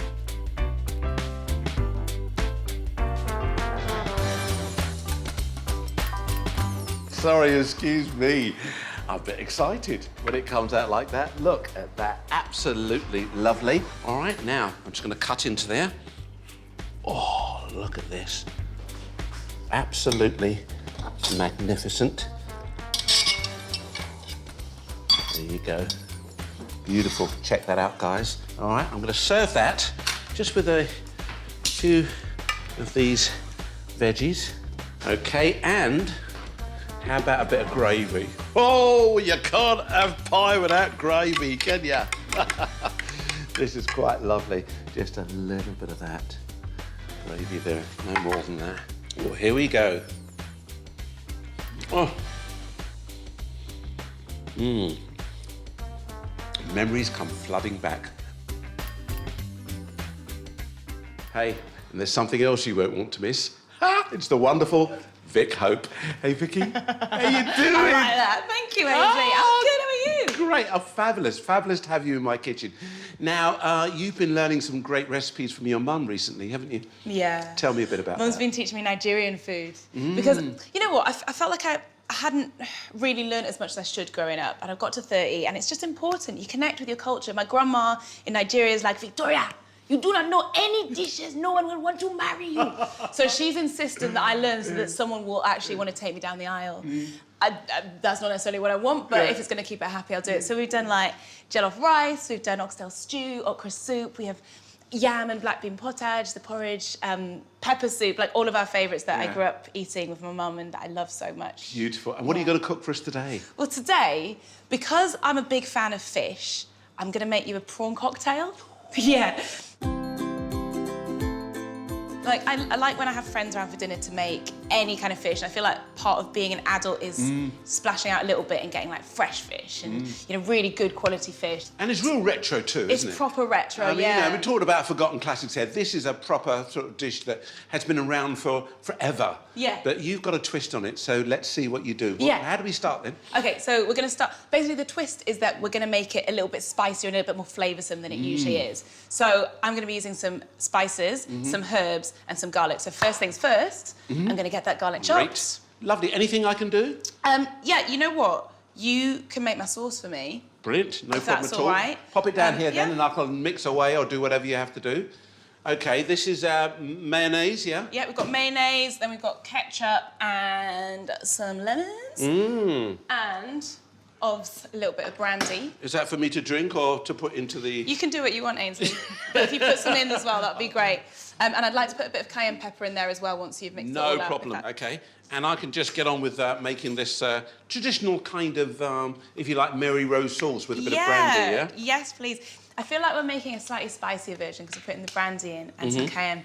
I feel like maybe we should give it a different name. It's not Mary Rose. Yeah, we'll think about something. So what's your mum's name? Addie. Addie. Yeah. Addie prawn cocktail? Addie prawn cocktail. That's what we're doing. Oh, Addie. Oh, Addie, Addie. Oh, should we chop with that? that. How much brandy? Just a little drizzle? Glug. Yeah? Glug it, yeah. Just a little drizzle of that. Oh, beautiful. So you've taken on television, you've taken on radio. Is there much more that you want to actually do? Yeah, there are still things that I want to do. I want to do more documentaries. I want to do more magazine shows where you're literally learning something new every second of the show. There's gear changes. Well, you won't work in my kitchen unless you start cooking. I'll tell you what. I'm going to make some oil. I know what it's like, isn't it? Ainsley Harriott, I'll do it. I know, but we just want to hang out, you know. I know. Don't forget the cooking. We just want to hang out. It's so lovely talking to you. OK, right. Right, that's all hot. That's it. Garlic in there. Garlic that's in. the prawns in. I'm going to get a little bit of each of these spices in. So a little bit of paprika, a little bit of turmeric. I just love... Do you know, I have all these spices at home, and I think one of the things we all fail to do is to use up our spices. They run out so quickly. Because once you open it up, you've got that lovely freshness. You know, keep that alive, do you know what I mean? Keep it fresh and use them. That's the most important thing. That's what I mean about keeping them alive. OK. Oh, wow, look at these. And then I'm just going to stick these nice big prawns in. Look at them, they're beautiful. Aren't they great? Only the best for you, Vic. They look like they're still alive. Yeah. So if you had to choose between... what media would be your favourite? TV, radio? What do you like? Or do you like the tranquility of sort of writing? Because I know you write some major magazines and stuff. I like all of them for different reasons. I love TV because it's exciting and I feel like it keeps you on your toes. But then radio, I like that you have, I think, probably a deeper connection with your audience. You're there with them for a longer amount of time, and you get to really know them. You know, doing a breakfast show for so many years and waking up with your audience, going to school with them, eating breakfast with them. Like, it's a really special relationship, and I'm very lucky to have it. I don't know if I could get up at 5 o'clock every morning. Is that what you had to do? How many years did you... 3 years! Oh.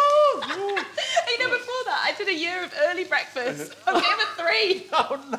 I've not slept in years. I feel like a whole new woman. You just go straight from the clubs. You walk straight into work like that. Don't tell my bosses, but Talking about doing a bit of boogie, how did you find Strictly? How did you find Strictly? Yeah, me love it, sister. It's fun, isn't it? You've got salsa in you. Yeah, I know, well, it's a bit of anything, isn't it, eh? Right, can I put these to one side? Yeah, of course you can. Just pull the pan over here so the residual heat will So they're just like, they're charred, but I like it like that, a little bit smoky. That's what I think it should be. Yeah. I think they're lovely. And it's only the outside skins. Yeah. Inside the meat, the juice is going to be lovely and succulent. And so we're just going to build this now, Yeah, are we? it's all about structural integrity now. Whilst you're doing that, I'll work out a little dance routine for us. Thanks, so you're going to do some choreography? Yeah. Perfect. Fancy footwork over there. Can't concentrate, Ainsley. Right, so I'm going to layer it up. A bit of lettuce in each, followed by a bit of watercress. A little bit of cucumber. Then the tomatoes, and then I'm going to layer up the prawns and the crab meat before adding some of that sauce. What a and then doing it all again. Yeah. It's like building work. Yeah, they look beautiful. Yeah. That's great. Absolutely fab. I'm just going to put some herbs on top as Yeah, well. please do. I'm enjoying watching the whole process here. Oh, Got a bit of coriander, a little bit of mint. Oh, I love that Look combination. at That's fantastic. And then we finished that off with one of these delicious prawns, Yeah. do we? I hope you like it. I think it's fantastic. Oh, wow. hanging off the look sides at those. Yeah. Whoa, that's a main course if I ever did see You're one, Vic. gassing me. Oh, Look at what? that. I wish I had you in my what? kitchen all the time, just telling me it's great. Yeah. It's great. Yeah, look at that. Now, what was your mum's name again? Addie. Addie prawn whoop cocktail. Lard. There you go. I think we should have a little dance. Prawn whoop cocktail. Prawn whoop cocktail. Prawn whoop cocktail. Sha-la-la. Ooh.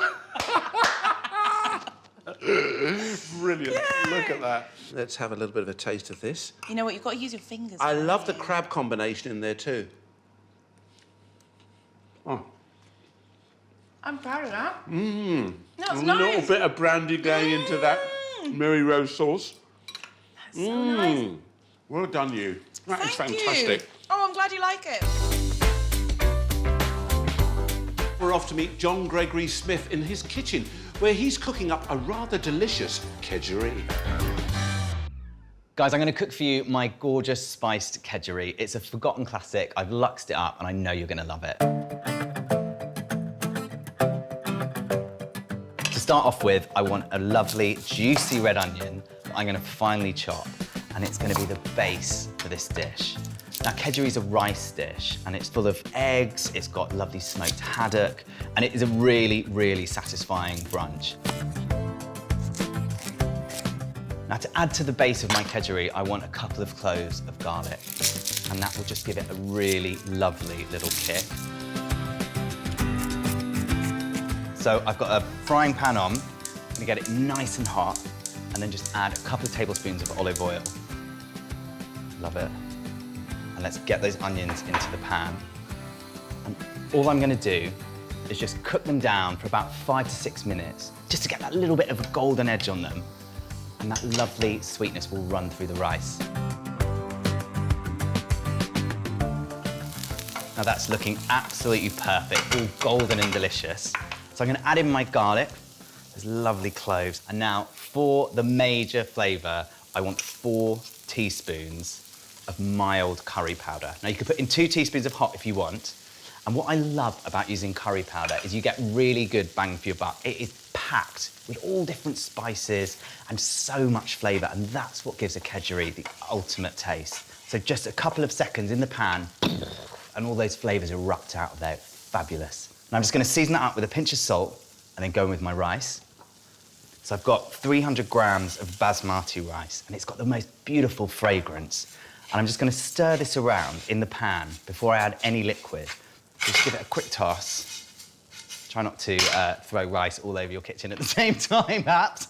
But, you know, it's home cooking, so whatever. And then into that, I'm going to add in 600 ml of stock. And that's the secret, 2-to-1 stock to your rice. So just pour that in. Love it. Straight away, all bubbling and gorgeous. And I'm going to pop the lid on, turn the heat down to low, and I'm going to leave it for about 8 to 10 minutes. And what you want is the rice to absorb all of that stock. Now, a kedgeree is all about the smoked haddock, so I've got 300 grams of undyed smoked haddock here that I'm just going to pop into my pan, and I've just cut them into little pieces just so they cook off nice and evenly. Obviously, it's already cooked, so we're just going to pour over about ½ centimetre of water. Bring it to a simmer, leave it about 6 to 8 minutes until it's firm to the touch, and we're good to go. Now, my rice has been cooking for 10 minutes, and you can see that all of that stock has been absorbed. And what I'm going to do now is turn the heat off and then just leave it for another 10 minutes to fluff up. And now trust me with this one. I know all you really want to do is open this up and face plant into it, but don't. Just leave it. Let it mellow. The rice will fluff up, the grains will become individual, and it will be the ultimate kedgeree ever. My haddock's been simmering away for about 6 minutes. I mean, first of all, the smell, hello, that's amazing, but it's just gone lovely and firm and flaky to the touch. It is perfect. Look at that. I mean, it's already trying to just pull apart right now. Pop that onto my plate here, and then I'm going to flake it over that gorgeous rice when it's cooked. Right, guys, the big reveal, the moment we've all been waiting for. Oh, the smell of that is off the dial. And look at this, with a fork, straight through, fluffy grains. I mean, what could be better? Look at that. And then I want to lux this up. I want something incredible. So in here, I've got some double cream. And you can already see we've now taken this to a much more decadent place. Wow. Now, to balance all of those rich flavours, I want the zest of a lemon. And there's so much flavour and fragrance in the lemon zest. It really makes everything pop.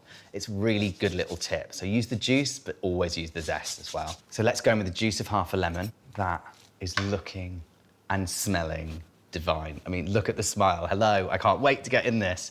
So now I'm ready to plate this gorgeous dish up. And I'm just going to pop that rice onto my plate. So I've got 2 eggs here that I've soft boiled for about 8 minutes so that you get this.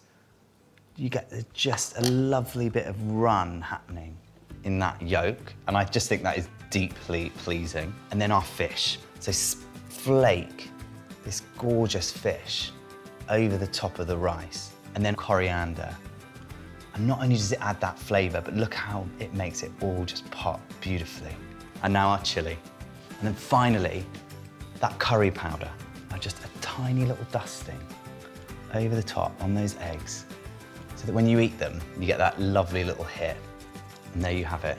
That, my friends, is my super luxe duck kedgeree, and I can't wait for you all to try it.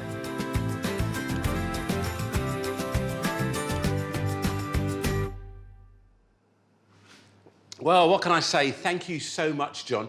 I just love the way he gave you those little tips about leaving your lid on the rice so the rice gets lovely and fluffy. You know, things like that. You know, we need to be reminded quite often. Hey, something I want to remind you of, a classic retro dish from all those years ago, Poshed-up coronation chicken. Very, very simple to do if you've got all the ingredients. Now, what you need here is a bit of pre-cooked chicken. What's so nice about this dish is that it's not like a big piece, a portion of chicken. You can just shred it up any way you want. I've started shredding it there. I've got a bit. Let's pull off the rest of that skin here. Don't need that. And we're just going to shred that up. So I'm going to cut that. Very simple. All right, don't get too worried about it. It doesn't have to be in perfect pieces. Just cut it like that into strips. All right, lovely. There we have it. And I'm popping that straight into my bowl. All right, all of that goes into a bowl. And to that, mango. Now, look at this. Top tail of the mango. If you cut the top and the bottom so it stands up, and then we get that knife and we can just run it down the edge there like that. Can you see that? And then you can keep the knife on the inside. This one's a little bit soft, but guess what? It's been in my fruit bowl for a few days now, so it's getting soft, but this is the ideal recipe to use it up in, all right? So just run that down there, like that. Well, there we are. Perfect. Look at that, all right?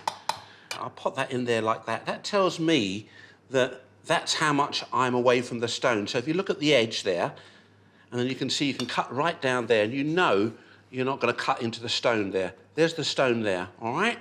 And then we can just cut this into strips again. So there.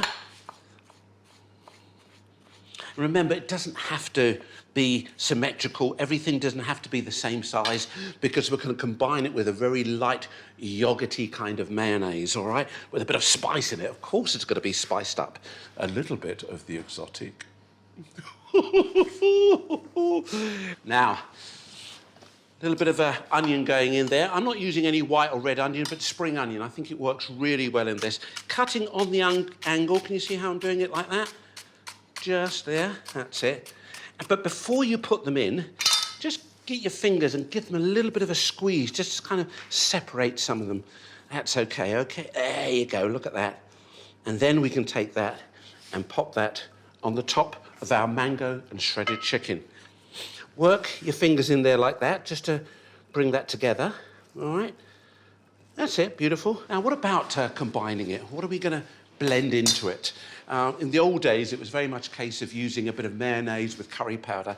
What I've done is I've kind of given it a bit more of a modern twist, and I'm using a bit of yogurt, Greek yogurt, slackened a little bit. Okay, you want it slightly loosened. You know, some Greek yogurt you buy in a tub and it's really stiff, isn't it? So you want it to be a little bit chilled. Can you imagine walking into your supermarket or your deli and saying, I want a chilled yogurt? Oh, lovely. Mango chutney, very important. Okay, a little bit of mango chutney going in there. Look at that, beautiful. Okay, a touch of curry powder. All right, that's it. Just a bit of that going in there, beautiful. And then lime. I'm going to give that lime a bit of a roll. All right, that's it. Just roll that lime a bit.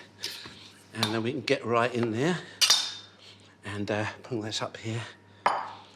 That's it, give that juice squeeze. There's no seeds in there at all. That's just pure juice. I'm not worried about any seeds going in there. Look at that. Absolutely lovely. Now, this is going to determine the consistency, okay, of your mayonnaise, if you like. Can you see that? It's still fairly thick, but I want it like that. I'm going to have a little bit of a taste in a moment, and we'll just see if it needs a tad of salt and pepper. That's it. I do like that.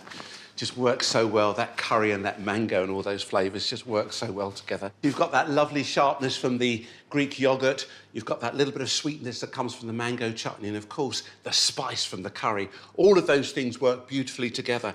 And it's going to work even better when we drizzle a little bit of that on top of our mango, chicken, and spring onions. You can see that, not too much there, all right? What's next? Well, some nice salad to accompany it. So very likely you take a little bit of olive oil and you put that around the edge, can you see that, of your bowl. A little bit of lime juice around the edge too. Can you see that? Look, there you go, there it is. And season that up. A little bit of pepper there. This means that everything, all your lettuce leaves and everything's going to get nicely seasoned. There you go. Then we can take our watercress in there like that. In with your spinach leaves and then a few sliced radishes. Do you know, I've got to say that radish is a bit retro, isn't it, eh? You don't see many of them in salads these days. In the 70s, 80s, I'd even go as far as saying the 90s. Every salad bar you went into, there was loads and loads of radishes. And why not? Lovely peppery flavour that they've got too. So we're just going to take those, a few of those scattered in there, and just work that round using all the dressing around the edge of the bowl to bring everything together like that. Yeah? Look at that. OK. Followed by you-know-what. Yeah, our chicken. Use your fingers there. Absolutely fine. Just kind of let that nestle on the top there like that. There it is. Beautiful. So, what about some lovely little chilies? Let's get that there. Here we are. Cutting those again. A few little chili rings. Not too many of those. That's perfect. What about some of those coriander leaves? Not too much. Just quite casual. Just drop a few of those on the top like that. And that's it. And last but not least, it just wouldn't be a coronation chicken without your good old toasted flaked almonds. And there you have it, my Poshed-up coronation chicken. And talk about retro. Yeah, boy. And now we're off to meet Chef Royalty, my old mate Brian Turner, and his take on faggots. This is a classic dish from my upbringing, and I have to tell you, you can only get them in the north of England. I know people tell me you can't, you can get them elsewhere, but trust me, the real ones are in the north of England. It's called faggots. I've got shoulder pork and I've got chicken thighs. I'm going to make chicken faggots, and I've got some chicken livers. You can mince them together with the chicken thighs and the shoulder of pork if you like, but I think that just chopping them gives that little bit more texture. So let's put in the pork and the chicken thighs, and then we'll put our chicken livers in there. Those look scrumptious. So we need to chop an onion nice and finely. Do you know, when I was a lad, I used to get these to go to school with, cold, and walk up to school eating, in fact, delicious, giving bags of strength for the day.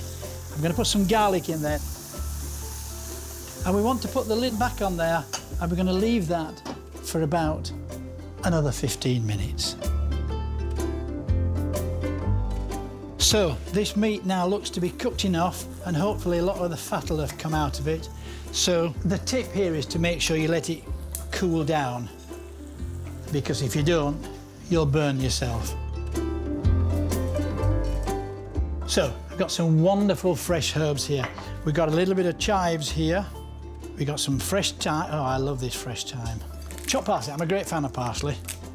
Oh, look at this, a bit of a bonus here. We've got a bit of tarragon, that's nice as that. So we're just gonna chop all these up. Soft herbs, whatever you can get. So, let's put the herbs in first, as I got those on the board. Look at that wonderful bags of colour. Then I got the nutmeg. Now we need an egg. Breadcrumbs. It's hand time. So we want to just make this a mixture now. that will actually hold together. But because of what it is, it doesn't hold together brilliantly, so we need a helping hand here. And what I've got, and you might find this difficult to get hold of, but don't worry if you can't, it works without. I've got some caul, and you might have to speak to your butcher now to get this organised. Now, caul is a pig's stomach lining, and what it does, it just holds it all together and gives it flavour. It looks very pretty, I have to say. So squeeze the faggots together, put it in here, and then just wrap the caul around it. Then just cut it off the excess, put to one side, and put that in the dish.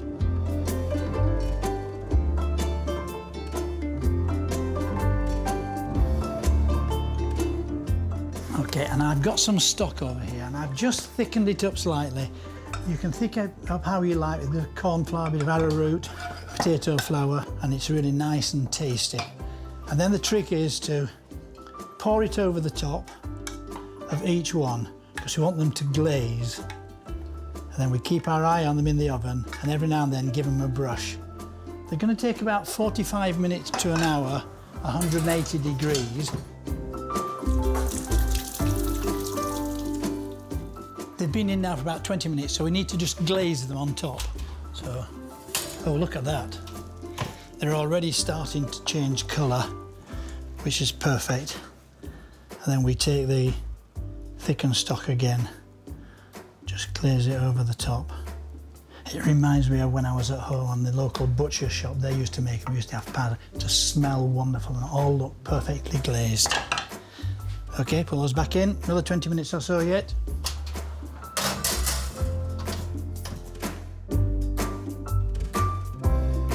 Okay, so they've been in about 45 minutes. Now, I've basted them 3 times already. One last baste, and we're now ready to serve these wonderful. They smell delicious. Just bags of flavour in there. Look, they've got a shine on them already. Just give them that little bit of shine before we serve them. And Ainsley, a classic dish from my little childhood, huh? Wonderful faggots.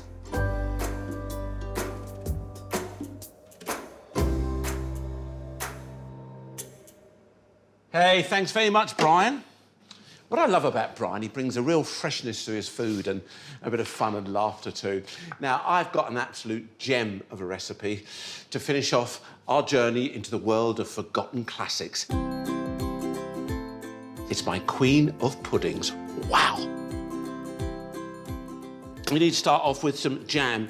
I'm using some raspberry seedless jam, but really, if you've got a bit of strawberry or something like that, it's perfectly all right. But for me, the classic is the raspberry one.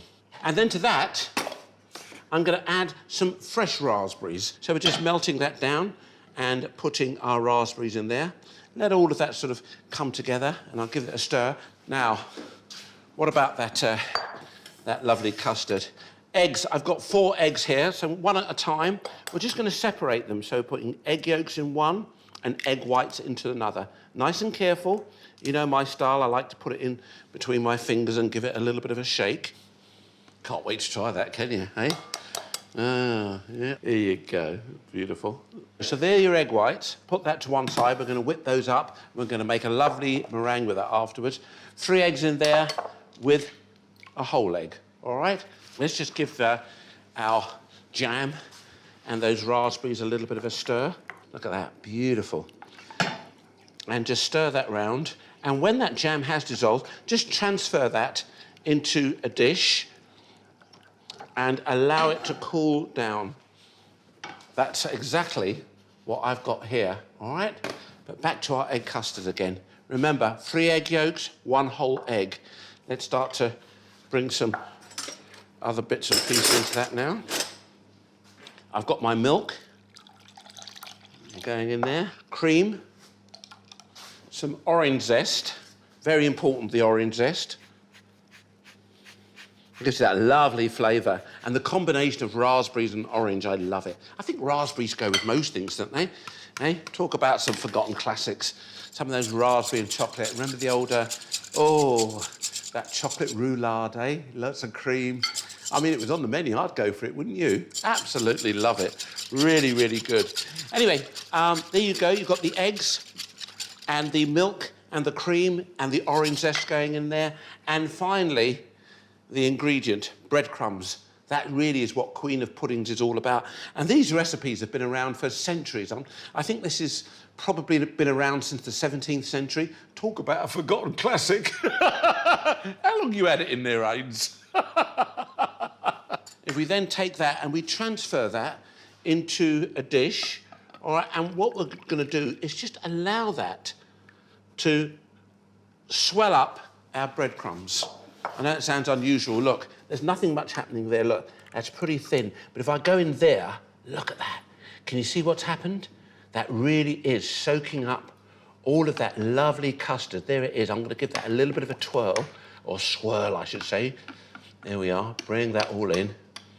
And then we can transfer that to our oven. That's 180 degrees centigrade. If you've got a fan oven, that's 160, or gas mark 4, for about half an hour. All right, maybe a little bit longer until that's nicely set, that custard.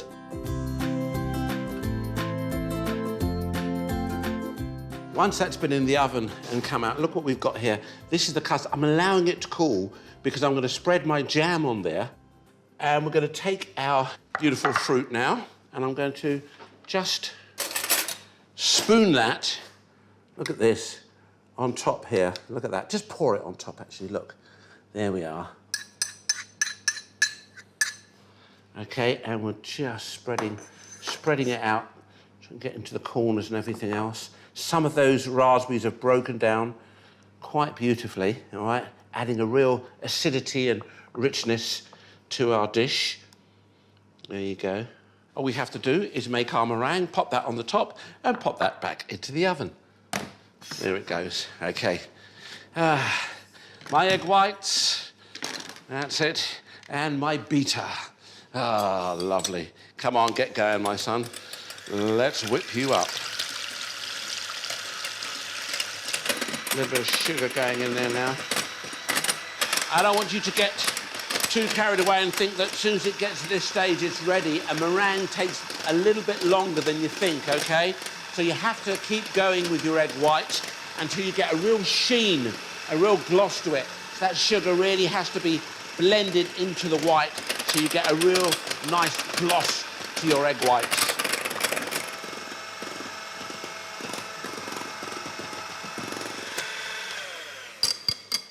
Now, once you've got through 2 bottles of wine, you're... Why, I got a queen of puddings. OK, now that's what we're looking for there. And we're just going to spoon that on top, all right? That's it. You do have to use your fingers a little bit. There you go. And use that just to kind of spread it a little bit. Can you see that? I'm just kind of poking it around there a little bit like that.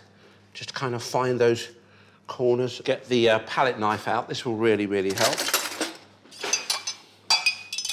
And just, can you see how I'm just going to spread that out? That will really even things out a little bit better. Look at that. Turn that around. Push that towards the edge a little bit more. That's it, that's it. Fabioso. That's it. Don't worry if a little bit of that raspberryness gets through. That adds to the whole attractiveness of it. And then, take a spoon, and we're just going to give that a little bit of a jiggy-jagga-boo-boo-ba-ya. OK? Let's just kind of give that little peakiness. And then what I'm going to do is I've got a little bit more of that golden caster sugar, and I'm just going to sprinkle that on the top like that. Can you see that? And that creates the most wonderful crunch when that's finished baking. There it is. Absolutely lovely. Pop that into our oven, let that get lovely and golden, and you're in for a Queen of Pudding treat.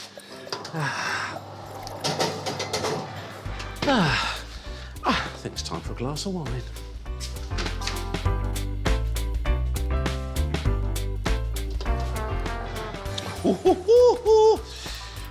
There we are. Are you ready?